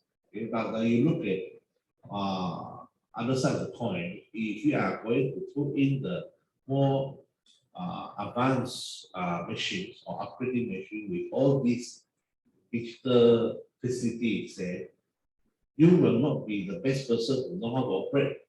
After that, so new skill is important. Just example, I have in my company we have 6 machines that I need 12 to 40 person to operate. And recently I have bought a machine from Sweden. It can replace all 6 machines and only 1 person operations. So you can see this can cut down many errors. And also if you train 1 person to operate the machine, then the other people you can use in other places. As I mentioned that our Sarawak is only 2.8 million. Working adults is about 1.3 million. So in terms of hiring people, it's very difficult in Sarawak. SME have contributed 600,000 employment, about half of the employment are 100%. But for large industry, they employ about half of the employment. And with this advanced technology coming in, I will see that a lot of people may need to look for new skill to find a new job in these coming new norms and regulations. And coincidentally, not coincidentally, and with the government, our state government implementing, we are forced to send, not forced, we are encouraged to send all our employees to do upskilling. If you want to move further, we want to do much more than what you can do. And for those micro, you need to either moving forward or you have to retain at a very low overhead to sustain your business. And for medium people, you need to make decisions because you will be heading to a very competitive market. It's a new era, like it's a new reset to everybody. Everybody has the equal chance. And like I mentioned that activity is important, entrepreneur is important. So the small and medium will be a very challenging ahead with selected community. Human capital is very important. Automation is also very important to most of the industry, as human capital pay is getting higher. It's recently our government had mentioned that raising the minimum wages. So for small and medium, they will feel the impact. If you do not go for automations, then you will feel the impact. Either you have to be more hardworking yourself. If you are employing more staff, then you have to be ready to go into automation. All right, thank you so much, Dr. Sri. Actually, I'd like to just highlight a bit about Dr. Sri's answer. Yeah, he spoke about, because of technology happening, 5G, there are going to be a lot of redeployment of existing staff into new jobs. All right, so, and then, we need human capital, of course, automation, the impact, how it affects each other. Of course, now we are looking seriously at it. I'm sure the whole world is looking at it. So this goes very nicely into the last couple of questions. I think we will combine them. Okay, for the maybe we'd like to invite Encik Halman to share on it, and then with Prof also contributing, because I think we need to make some time for some questions that are coming in right now. All right, so maybe I'll start. Maybe Encik Halman will focus on this. How is Sarawak skills? Based on what we have shared this morning. PCDS 2030, how is Sarawak skills contributing to the transformation of Sarawak's economic, educational, and digital landscape? And also, perhaps you'd like to touch on how is Sarawak skills preparing its students? In a world where there are important graduate attributes, like nowadays, I think the business side, I think they've touched a bit, that students must have, or graduates must have certain attributes, not just technical knowledge, perhaps. We have looked through some of the research. It says that students should be adaptable, flexible, resilient, and all these things. So, Encik Halman, we know that in Sarawak Schools, you have spearheaded various initiatives to close the gap, whereby students can have a seamless transition from the classroom to the world of work. So we would like to invite you to share on the Sarawak skills journey, perhaps, in this area. I think we have about 10 minutes. Yeah. Okay, thank you, Mr. Moderator.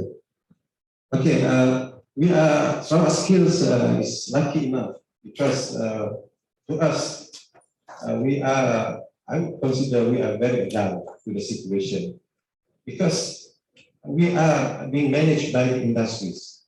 Under our management council, we have several industries sitting in our management councils, and they are elected once in every 3 years.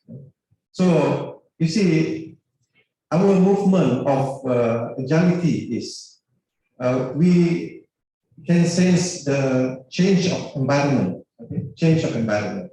And if you're talking about post-COVID strategy towards 2030, there are 6 sectors that they emphasized by the state government. And we have, in our planning now, we have few areas that we have touched under the enablers. I think that's the area that the Sarawak skill should focus to address the skill of the workforce in Sarawak.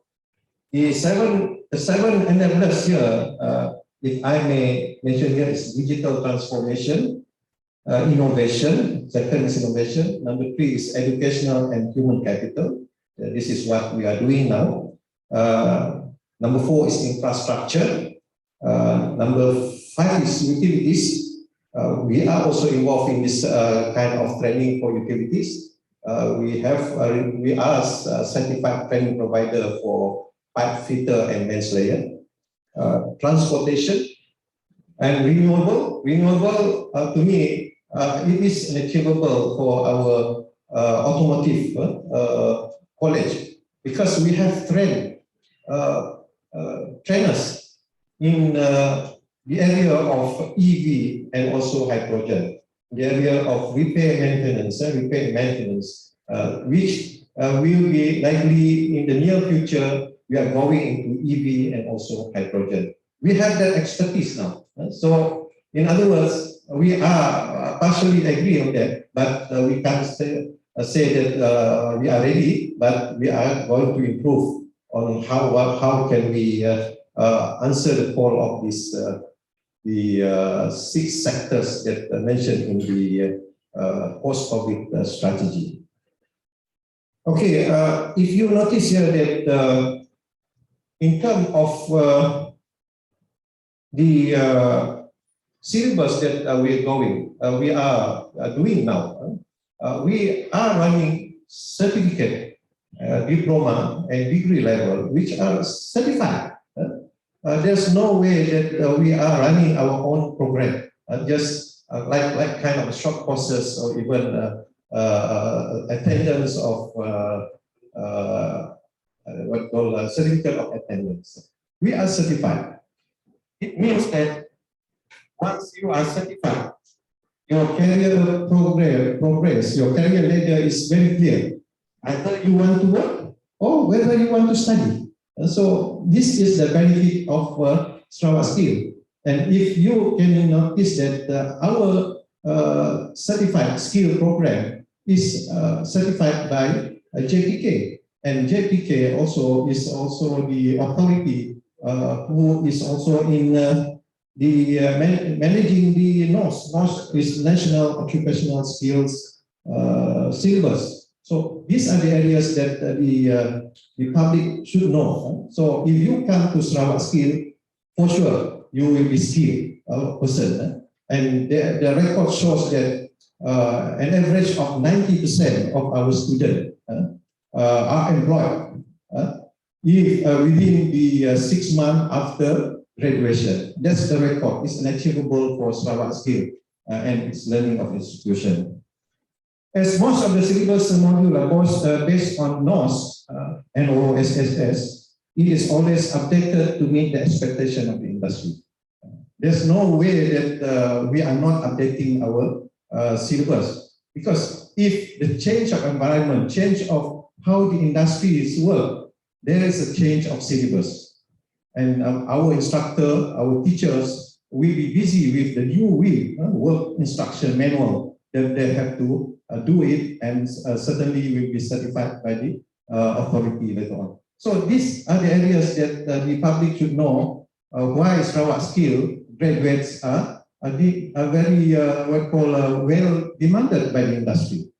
Giving example like our oil palm plantation. Oil palm plantation, which is in Safti, we name it Safti in Kebulo.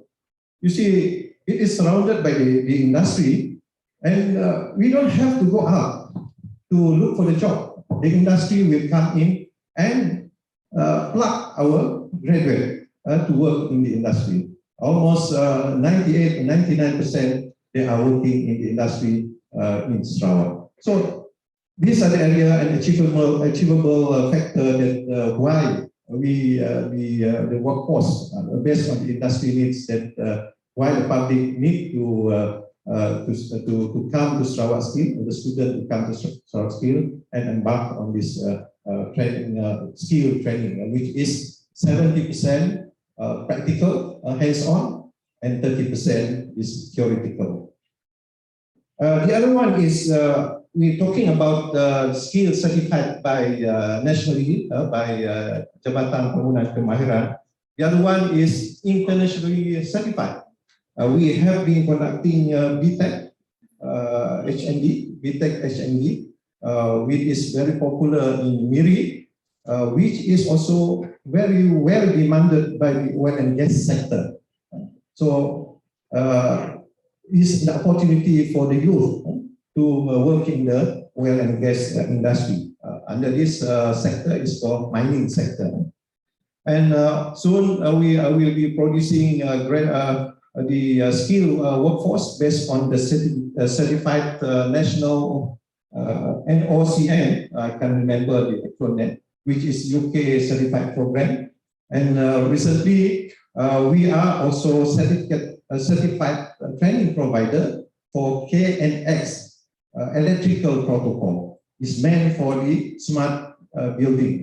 That is addressing the enabler, which is called renewable. So this is how we are looking into this area. And of course, there are other areas like automotive is certified by Aachen of Germany. We have PWI for the welders, and also 6D from Petronas. So in other words, you can say that we are not industry driven. It is industry driven.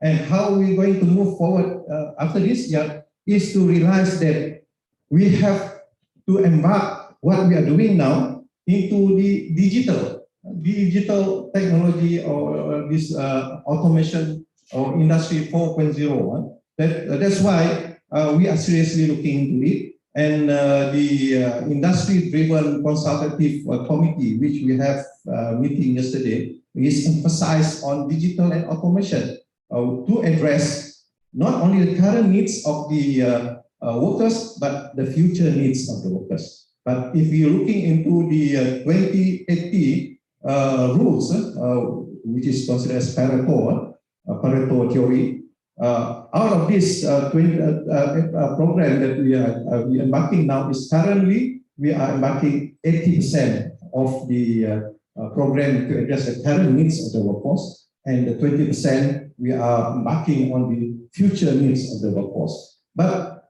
this is something which is interesting to us. Soon we will be setting the Industry 4.0 incubator in Sarawak, where the industry can come over and learn from us. This is something that is in a pipeline, and we will be addressing the 6 pillars of the Industry 4.0.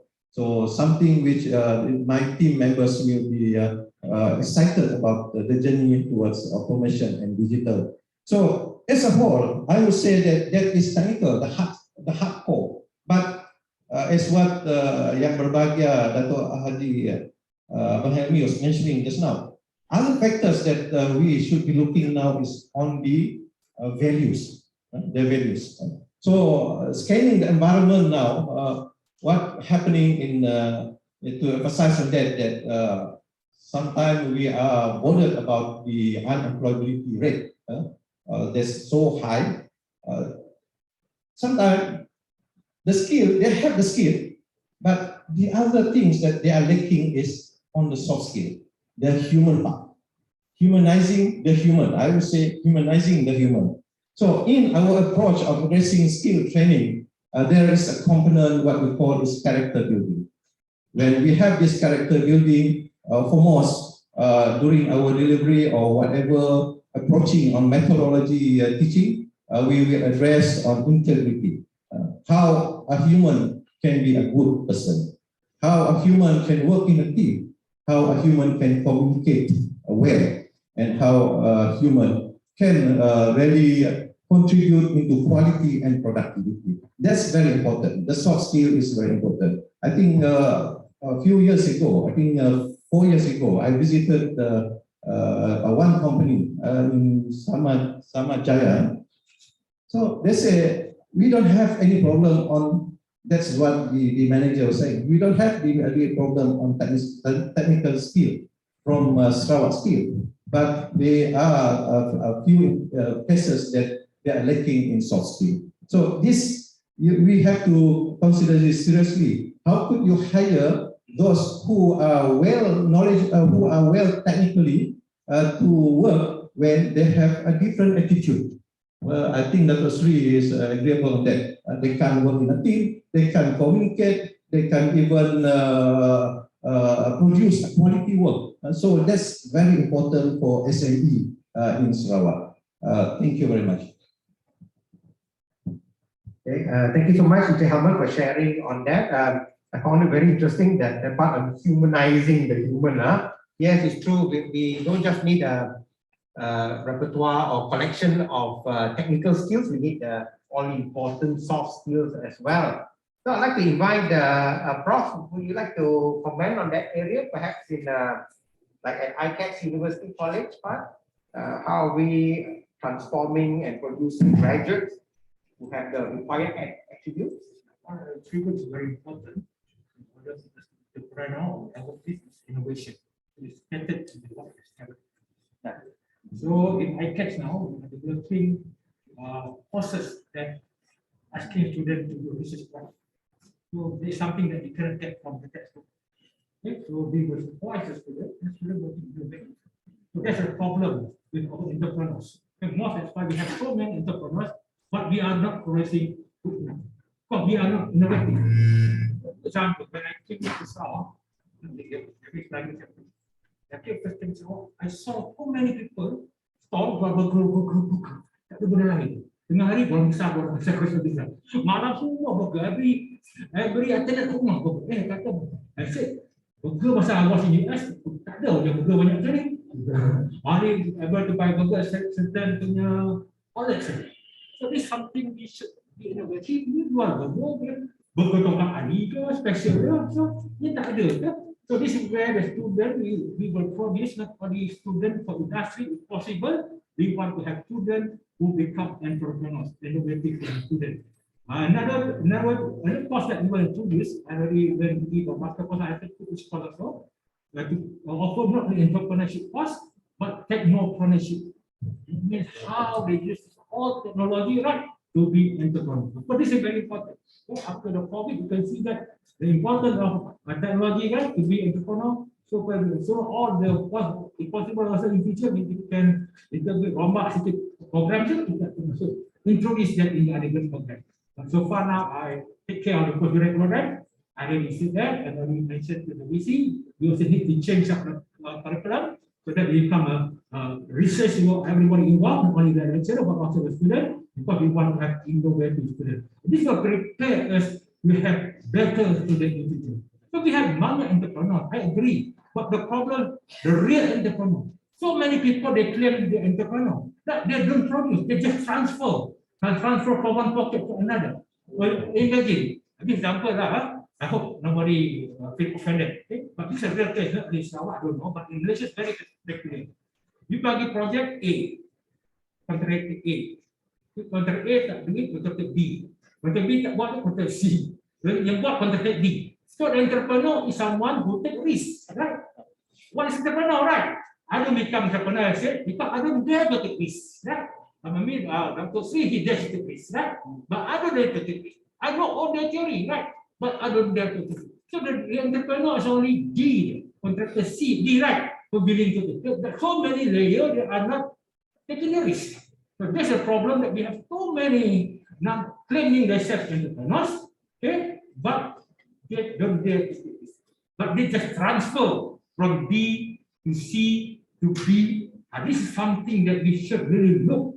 Okay? The government should really look the conduct, okay? The conduct. So that if produce the real producer, we can be as what you said, the country like China, right? Even the percentage of entrepreneurs is not that many, but they produce about how many? 67% of the GDP. So we have so many entrepreneurs, but we produce about 40% of the GDP. Okay, so this is maybe one of the factors, right? Because we want to have a real entrepreneurs and not someone who, I can say the economic is rent seekers. Dia mencari keuntungan tanpa mengambil risiko, right? Only so it's very peculiar, especially if Melayu, right? Okay, it's very, I don't know in Sarawak, hopefully this is a little limited, but in order for us to make the record, we have to change the law, the rule. Okay, we only give the real and proper. So this is something that we want the student to be innovative so that they become a real entrepreneur. So education, I said, is very important. Yeah, very important. So of course, at university we only have 3-4 years, but the system for 12 years they've been at school, right? So I don't want to mention about the education. Everybody knows, right? Kita punya education school. Bertukar-tukar dia polisi, right? One minister datang, satu polisi baru. One minister datang, satu polisi datang, satu subjek wajib. So every minister datang satu subjek wajib, right? So this is not right, right? Whereby education policy should be very open, very stable. Ini dalam mana sampai ini? Kerana every minister datang yang change. So because we are university, we inherit all this. I cakap apa lah, all this from that policy. So usually we have only 3-4 years, project English, project economics. So there is something I've been in the academic world for 30 years. That's how I see the difficulty, because there's so many intervention from the politics, right, in the education system. So as we are university, we try to do best, okay, because we indebted to the society. Right? We want to promise people who can really contribute to the society. That's what I think Alvin mentioned. Very right? Banyak sistem kita. Because we semua start from school. Semua mula dari sekolah. But we, as I said, we try the best. There's 3 years, right? After 12 years schooling, we try to do our best. And then 3 to 4 years to retune the pikiran. So I think so time no, I get banyak cerita. But that's okay. It's time. Yeah. Thank you so much, Professor. Yes, it's true what Professor has shared. You know, it starts right at the education side of things, inculcate research mindset, you know, to facilitate, like you said, innovation, one of the essential skills required of graduates, and of course, incorporating this technopreneurship, quite a number of things.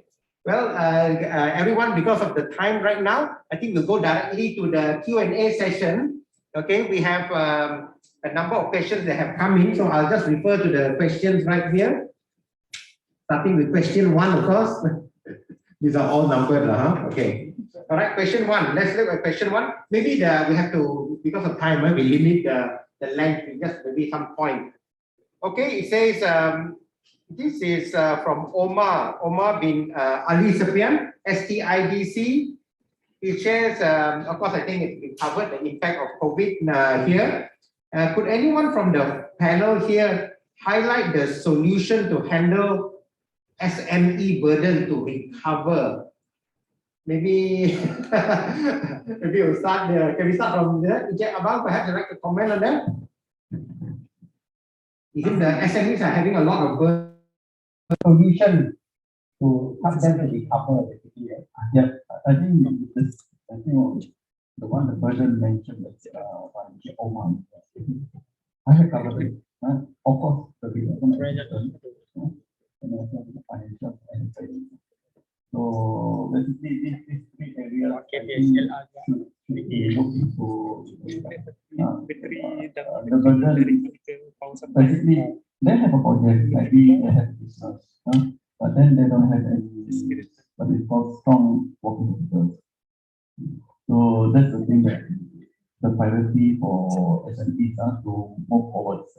Of course, the financial, working capital, and of course, when it comes to recoveries, they need to what they call those the existing financing. They might have to restructure the position to ease their cash flow based on the current cash flows, not based on the what they call post pre-COVID situations. The cash flow must be, the structuring must be based on the post-COVID situations. So for them to sustain. Thank you so much, Gemma. I think of course this is of course the question is an excellent question, how to eliminate the burden faced by the SMEs. All right, so I think we need some form of assistance. I think best to have a one-on-one discussion, for example, with SME bank right here. All right, because you know that every situation is different now. I think it's okay. When I go to the next question, maybe just if you would like to answer. Oh yes. Yeah, Dato', maybe like to add on that, yeah? The recovery process, I can expect not so easy, especially for intra entrepreneurs, because if you want to not solve the cash flow problem, you still have to go and see banks. Banks usually demand things, CPOS, macam-macam lah, CPOS, apa ya, and then they demand property to pledge. Jadi mesti ada barang macam tu, very difficult for them to recover. But there are good signs also. Recently, we have banks like Bank apa nama tu, Bank Rakyat. They have gone round and they have briefed our members of facilities that is available, loans, easy loans available without really pledging any property. So that is one good instance that I can see here. I hope more banks will come forward and provide that kind of facilities. But in the medium term and long term, not just for the immediate recovery, but also for the future health of our SMEs, I think there is need for more venture capitals. There is no private venture capital among the venture trusts now. Non-venture they have, and I know that they are doing well in Sarawak and also in Semenanjung, but in Sarawak or venture we don't have. So UBS is trying our best, and I'm trying to get support from our members who have money, and also I'm trying to get support from the government to raise some capital for venture, what they call venture capital, that's useful for young people, graduates, to start business. The idea is to start business, not just working in the SMEs, but also starting companies within the SME group also. If that is done, I think if we can prosper, the situation will improve very fast. Thank you very much. Thank you so much, Dato'. Yes, it takes all of us, not the financial sector, the industry, they themselves coming to assist each other. All right, excellent. I'll move on to question 2. Maybe the panel members would like to take this question. I just read it out. It says, this is from Melanie Stephen, either Melanie or Melanie Stephen. He says, could you explain to us, we are this SME modern farmer in agro-food today. What is your initiative to us, the modern farmer, regarding the rising price of fertilizers and pesticides? The prices are very high and a burden, to the SME, those who are involved in this what they call agro-food, agro kind of thing. Yes, I think that's a very valid question, the rising prices. Any of the panel would like to answer this? We leave it open now, because there are a few other questions here. I think if I look at the questions, there are more. Any of the panel would try to answer that. Rising prices of fertilizer, pesticides. I think suggest some solution of this. As for farmers, traditionally, most of the time they plant, they use a lot of fertilizer, a lot of pesticide. Look at recent trend of especially this one year, a lot of controlled environment farming being introduced. Because if you teach people, you go to you see the large greenhouse set out, a lot of houses set out your own greenhouse. This can reduce quite a number of pesticide using because it's under controlled environment where those insect or worm can control very well in this environment. And why it needs needs of this setup, because each tank, we call tank, can be individually controlled by smart agriculture. They can put in humidity control, I think weathering, temperature control, even the usage of fertilizer can be very accurate to calculate instead of traditionally just put uncalculate way. But with this smart technology coming, very specific where they need how much fertilizer is calculated. And the measurement I believe under soft skill we also have this IoT measuring or equipment measuring. It's not expensive if you know how to assemble this equipment device. I believe in less than 200 you can do a simple device to measure all these environment, give you information and also how you work towards this camp and what sort of agriculture that you want to go through. You see a lot of fruit that previously is not planted in Malaysia. Recently you can find tomato cherry was planted, Japan melon was planted, even strawberry was planted in Malaysia. In Kuching, we also can find these fruits available. Even apples. Apple is also can plant in Kuching now. So they say it's smart way, smart agriculture available in the market that you can look into, and also vertical farming in controlled environment also be introduced. So can look into this to reduce the cost and also to get better bigger plant agriculture product that you can get in this area. All right. Thank you so much, Dr. P. That's an interesting way. Smart agriculture, So I think just highlighted by Mr. Hauman as well. We are also involved in all the technology. For example, just outside here, you can visit we have the greenhouse there, smart farming. The example is right there for you to visit if you have time. I think I need to move on to the next question. Yeah. So that is the third one is from Azalina. Azalina, it says, selamat pagi semua panel, it says here. So she's looking at our opinion here. The implementation of the minimum wage of 1,500 ringgit per month and the impact for the para peniaga SME for the SME business. So I think there are a lot of people looking excited to be hoping that it will happen.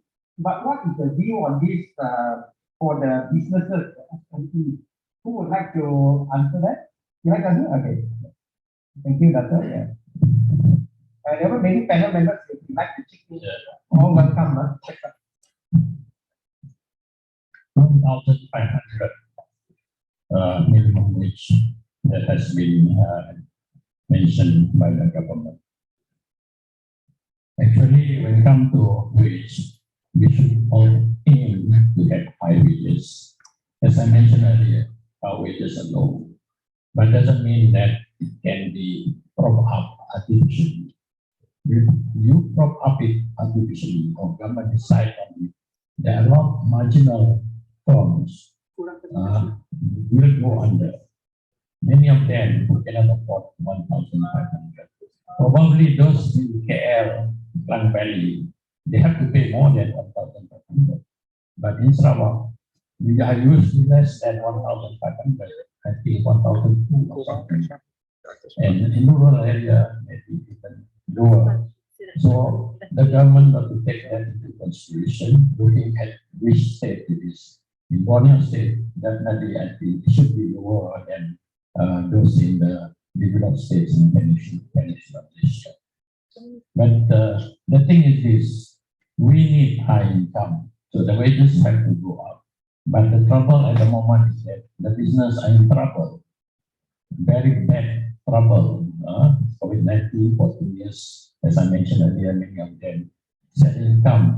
So on top of that, impose force them to pay 1,500. Definitely, many of them will give up. So it's a question of introducing staggered basis, maybe over the next 3 to 5 years, so that people make sure that people can afford it. there's no point in putting Panama wages artificially high when people cannot afford it.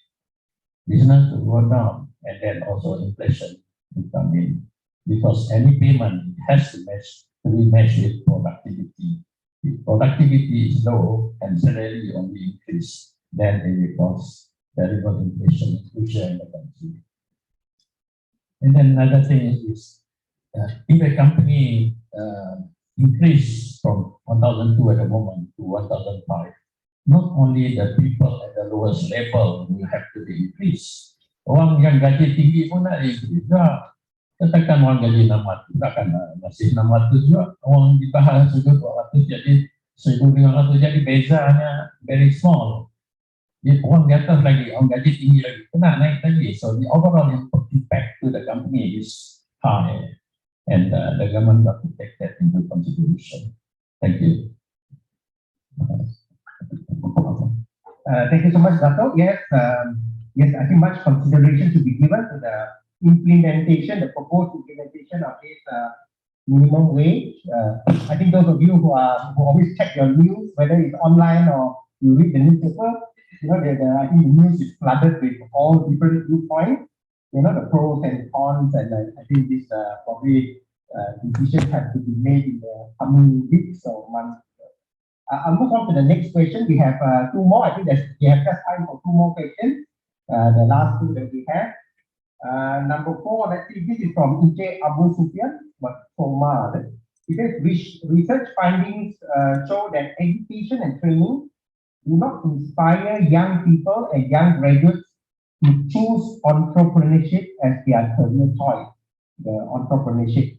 This has resulted in low entrepreneurial activity as compared to Thailand and Vietnam. The question is, how can we improve this scenario? I think a very interesting question. What's the feedback from the panel? Yeah, so who would like to attend? Encik Hamadi?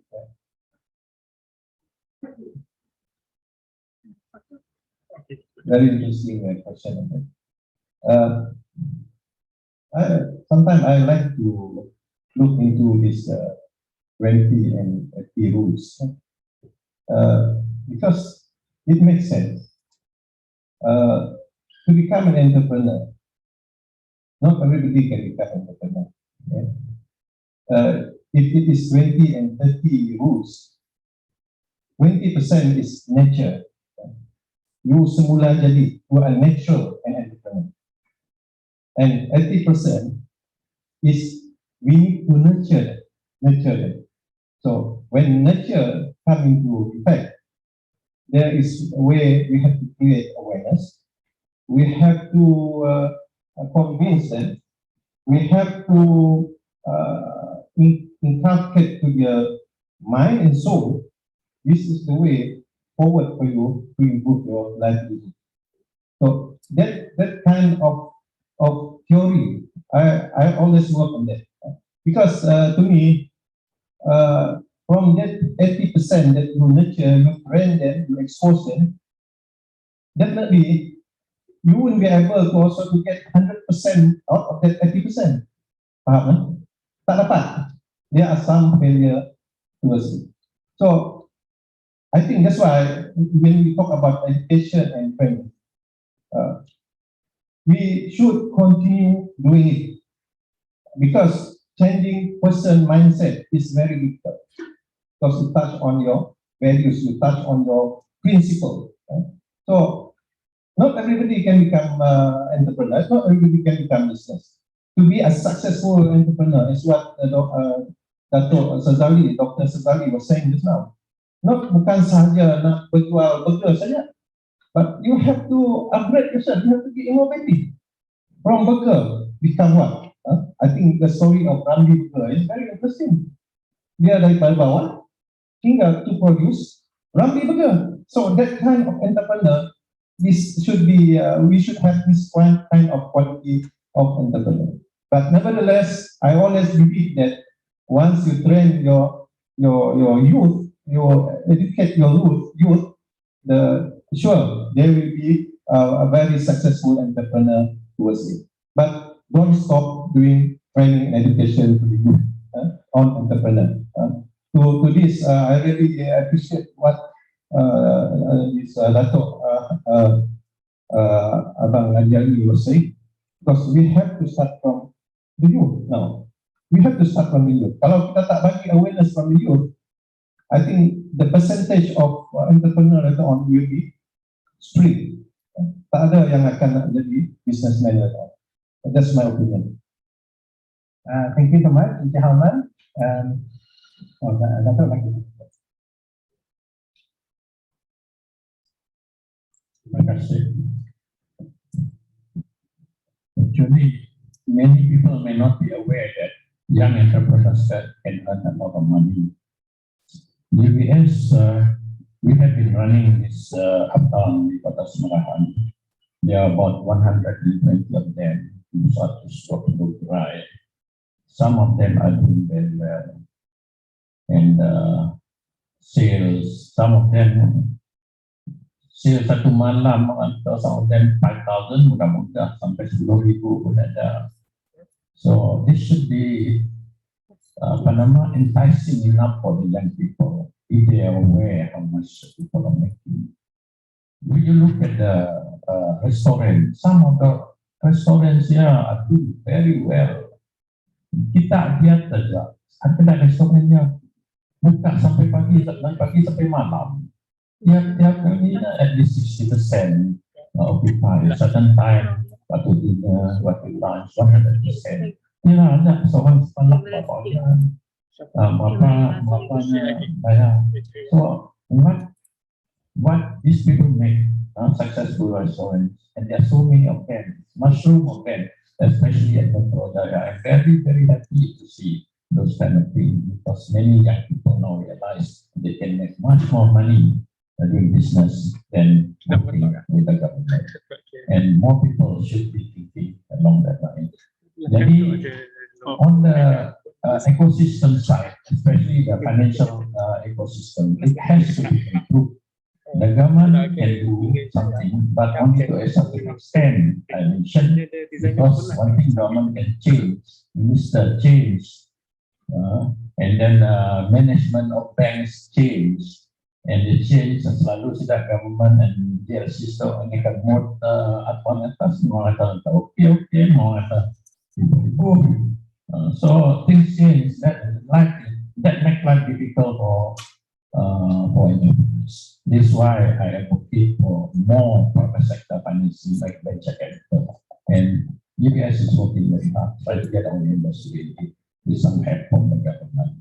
With that, hopefully in the near future, not now yet, because we have to convince people with money to invest. Bukan mudah, it takes time, but inshallah, I think with perseverance, a lot of people like us, we are entrepreneurs, we have a lot of perseverance, we never say no. So a lot of you people got to be like us, like that. Yeah, thank you. Thank you so much, Doctor. Prof, you want to comment on it? Yeah. Reading is always good. Whether you are not being an entrepreneur or you are being, because I came across during my time, I went to visit all these entrepreneurs. They said, okay, barang dia laku habis, tapi dia simpanan dia habis juga. Barang simpanan untuk meningkat. I told her, do you know what's a break even? What's a break even? You know what's a cost? What's a fixed cost? What's a variable cost? You don't know what to do, how much you have to spend, whether you follow goal per day in order for you to cover the break-even. We know that this is the volume of this. So most of the entrepreneurs in the rural area, like I said, orang tak tahu apa break-even, apa fixed cost, apa variable basic knowledge of in order for you to know whether you have profit or not. Yang dia tahu dia dah kekurangan, barang dia laku. So this is something. Training is always relevant. Support kalau tak ada training yang sempurna, memang kita mesti so training yang kuat pun hanya COVID. Bagaimana jika tak ada training, declining number of entrepreneurs. That's why it's very important. The factor corruption is very scarcity. It's scarcity entrepreneur. Itu kekurangan entrepreneur. Betul-betul betul-betul entrepreneur. Yang bukan entrepreneur saya kata tadi, right? Rent seekers. Need. Not entrepreneur who is really limited now to this time. Thank you so much. Yes, it's very interesting. The training. How about training because the entrepreneurs first see that you need to do some calculated risk, and during the training you know how to analyze the calculated risk. And because you need to know how to spot the opportunities. You need to expose yourself to other country to look at the opportunity that if you are bringing some product or some of the business idea back to our Malaysia or to start your own entrepreneur, then you need to know how to change transform those business to suit locally. And from there you do calculated risk, market survey, that will minimize the failure. That's why trainings and education is very important to all the entrepreneurs.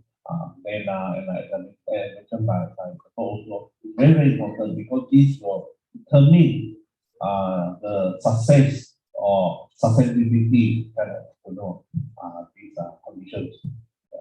Thank you so much, Dr. Sid. Yes, you highlighted very important. I think all the panel members also importance of developing people, right? Training, all that. I think that is part of the matter. All right, I will move on to the final question. Thank you everyone for your questions. So I think we can take this as the final question. This is from Zachary. It says here, the great resignation, or some call it the great change up or reshuffle, is happening globally. People leaving and all that, the job. It says post-COVID, employees are now more selective and rethinking the work environment, the culture. So the question for the panelists, do you believe that in Sarawak or Malaysia, SMEs will experience this great resignation? Anyone like to comment on this? This is something which is I think in the media, right? People are choosing jobs, they are leaving, migrating to certain other jobs. The shift in the human demographics as well. Anyone would like to comment? Dato'? Yeah.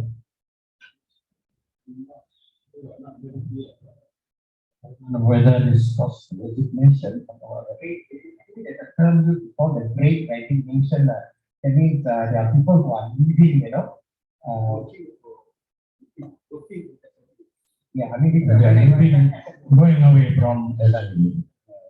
But they could be working, actually, this is happening across global businesses as well, right? Yeah. I think the situation should not change. Macam ya dulu, akan datang because the thing is stable. The contribution of SME to the GDP is quite stable. In China is 60%, Europe is about 50%, Singapore on that, kita agak rendah 38%. So what I want to emphasize here, we are behind schedule, so there should be a lot of opportunities to catch up so that we can reach around between 50 and 60% contribution. So why should we run away from SME when SME is the one that has a lot of potential? The figures show that it is comparison between Malaysia and other developed countries. If you want to be developed countries, we have to be we have really got to focus on SME. Otherwise, we are falling behind again, getting worse and worse. So the thing is this, one thing good about SMEs is there are a lot of young new entrepreneurs, and this makes things vibrant. The economy is vibrant. The vibrancy of the economy is the one that makes the country grow. If it is lethargic, like too many DLCs, money, it's okay, you want to do it. I mean, with DLC, that kind of thing. And then hobi, kan ikut recently satu tahun sampai period. This is the kind of environment we have, non-SMEs. So how can we depend on this kind of community, DLCs? Many of them are doing well, but Actually, I made a study comparison between them and real private sector companies. The LC sector is not doing well in terms of increasing sales or increasing profit. It has never been doing well. So the focus should be on SMEs to grow, and they have to grow even bigger than the GLCs, especially in terms of employment and participation. Okay, maybe I just like to maybe narrow it down a bit for this thing, right? Okay. This is true that there's much information. Yeah. This is because when we have COVID, we're spending that time. So people are used to work from home.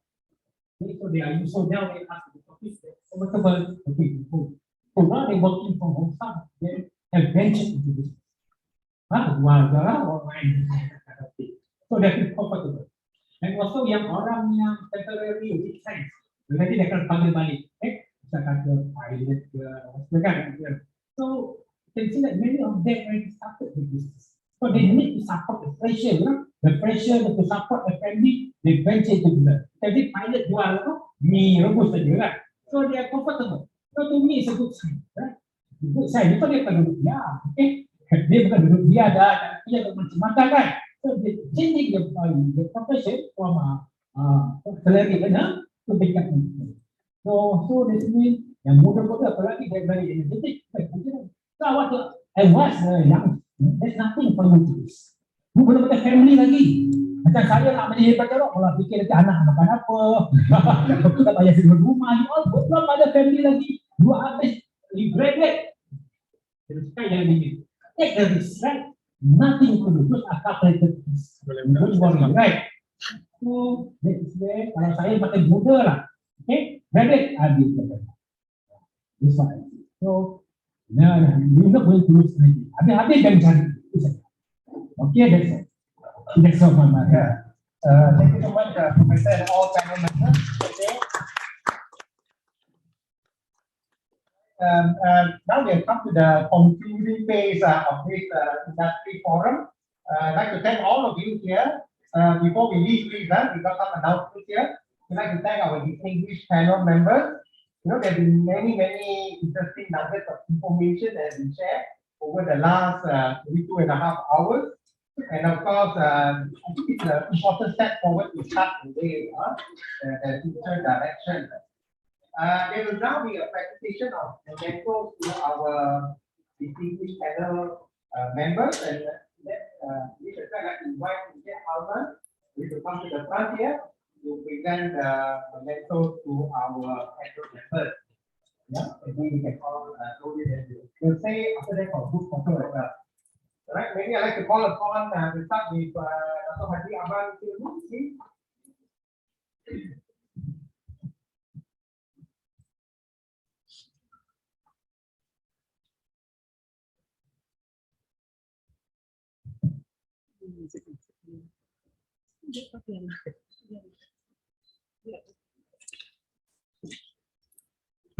Okay, and then next, Dr. Sri Victor.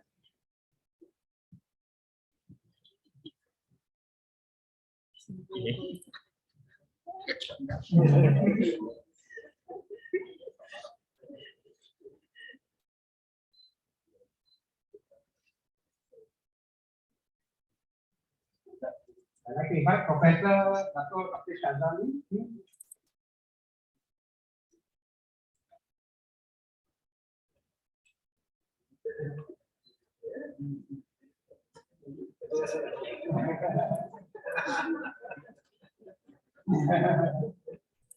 And Abang Sulaiman.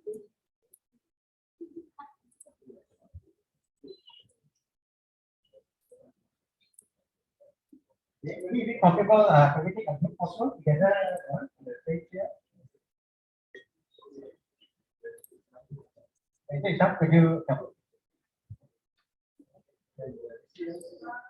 Our Vice Chancellor, Professor Dr. Shani.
Online, so we welcome your feedback.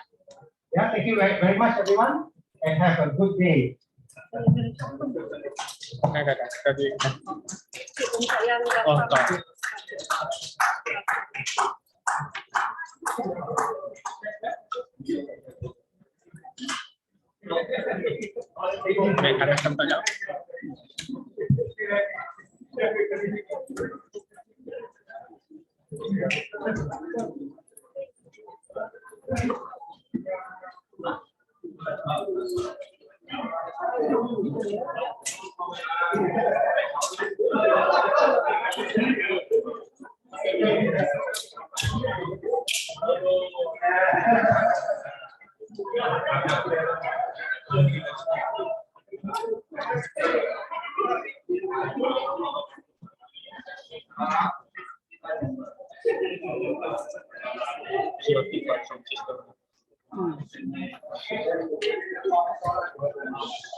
Yang kasih kena pakai no. Lain kita putus internet.